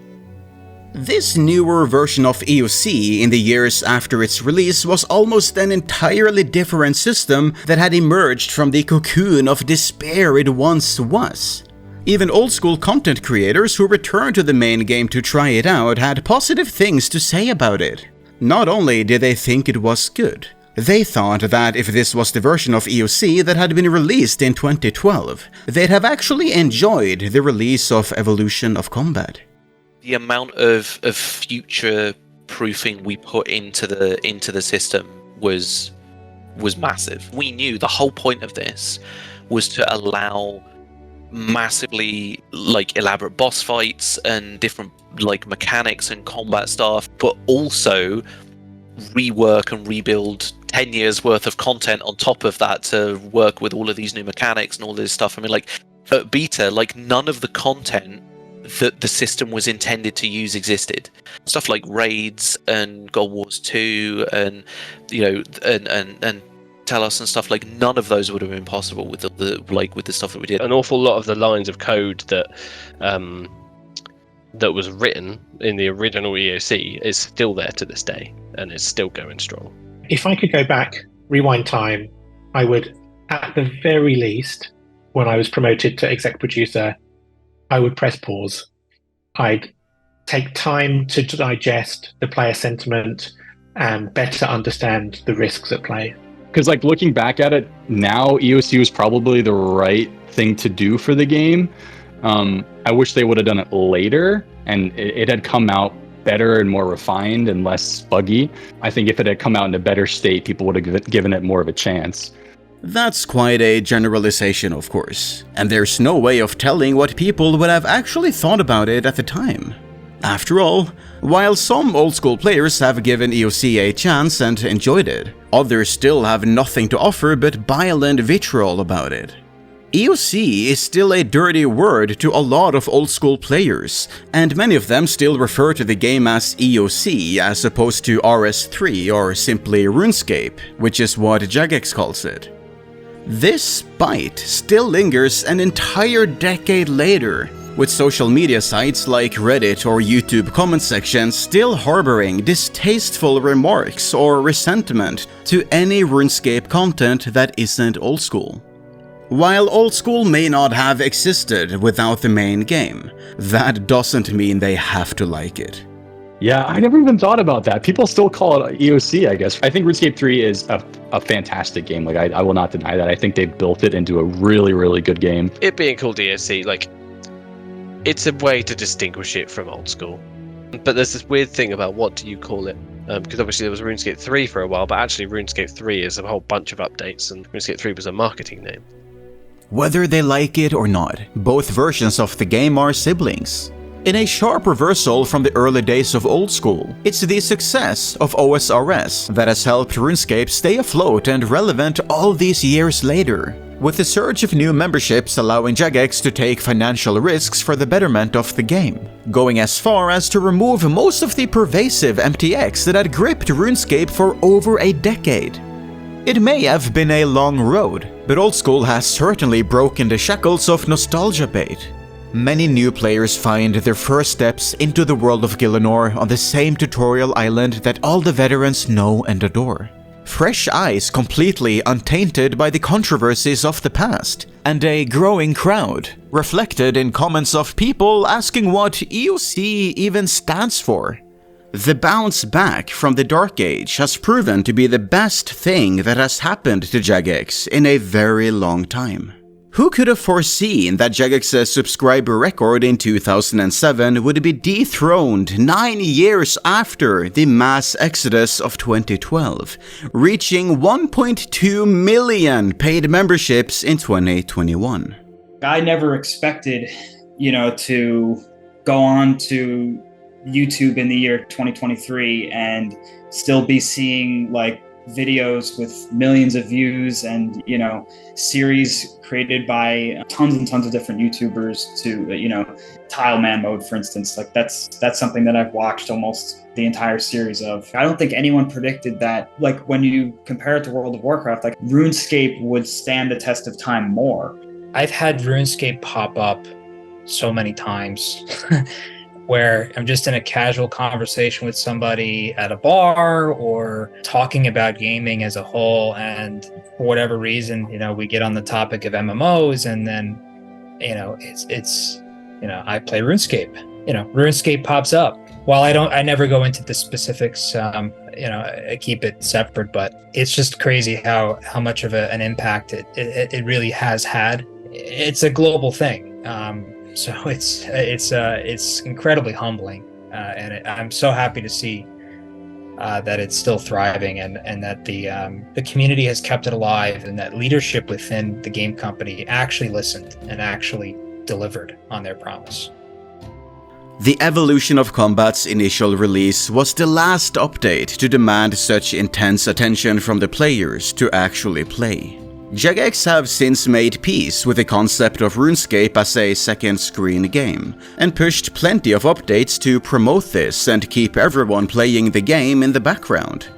While some activities or skilling methods may reward attentive players who are focused on the game, and the skill ceiling of modern EOC means that the current system can be even more complicated than it was at release, there are always other options to appeal to the most casual of players who just want to sit back and relax, and there always will be.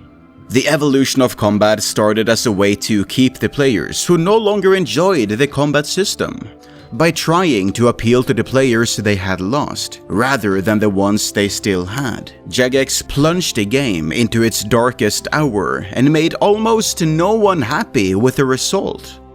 But from the ashes rose two new games. One for those who yearned for the modern experience, and one for those who yearned for tradition. Two great games that are beloved by their players, but would not exist without this harsh chapter of the game's history. On the inside of the company, it did change our company culture for the better. It was a massive wake-up call to not take the community for granted and to be closer to them. And look, we still make mistakes on that front, obviously, from time to time, even now. I think it really pushed us back and appreciated be think much more about community feedback and involve players in the development process far more. Now we've got RS3 and Old School together. They have far more players, far more members than RuneScape alone ever had. So the two games, talk to and address the needs of more players than RuneScape did on its own. Whilst I wish we could have got to that outcome without all the stress and frustration we put the players through with EOC, ultimately the players, I think, have ended up better served by the fact that ultimately we split RuneScape into RS3 and Old School RuneScape, and the community is probably, in the end, better for that. Every RuneFest, people go, "Oh, what's your favourite thing about EOC?" And I say, "Old school." The face drops.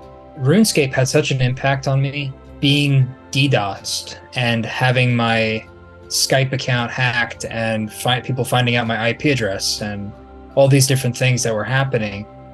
Actually, emboldened my interest in cybersecurity.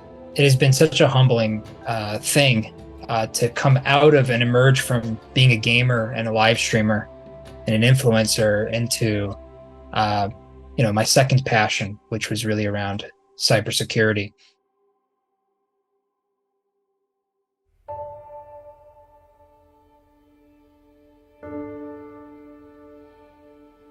The tape of the 2007 backup of the game was preserved and placed in a pedestal in the office, revered as a shrine to the birth of Old School. I'm just kidding. It was actually lost during an office move a few years after Old School's release. One of the most important parts of the whole tale, and they just managed to misplace it one day, alongside the other March 2007 tape. It's not a huge deal, since Jagex have now learned to keep better backups and don't need the original tape to return to that archive. But it's certainly an unceremonious end to such an important set piece. The tale of the evolution of combat is still ongoing. Jagex continues to adapt and revise it, and continues to release giant updates like Necromancy to continue to shake up the formula. There's no shortage of people who will say that the current era of EOC is worse than one of the ones we've had before. But nevertheless, the updates to improve and refine it continues. This is a tale that started with Jagex falling behind on the times, and if there's one mistake they have learned not to repeat, it is that one. The evolution of combat is a tale of hubris. It is a tale of tragedy. But it is also a tale of a hope that shines through the darkness. And how, despite all of those who fell along the way, things can always get better, no matter how dire they may seem. It is a tale of how it is always darkest before the dawn. Other MMOs have appeared unsalvageable and then snatched glory from the jaws of demise. Other MMOs have backtracked and offered classic servers to those who missed the golden days. Other MMOs have their own stories to tell. But when all is said and done, no other MMO have gone through exactly what we have gone through. Because, for better or worse, this is a tale of RuneScape. The main topic of the evolution of combat, I feel like it's a story that really needs to be told, and I'm so happy that this story as a whole is being told in its entirety. RuneScape is going to be around for many, many more decades to come. Even if, let's say, the game company ceased to exist, people are going to find a way to play the game that they want to play. Even the most cold-hearted RuneScape developer that didn't care about RuneScape still has to pay their bills. There is zero RuneScape, there's zero JMods out there that want to destroy RuneScape or make it rubbish. Yeah. Every single one of the people there wants to make RuneScape the best game it can be.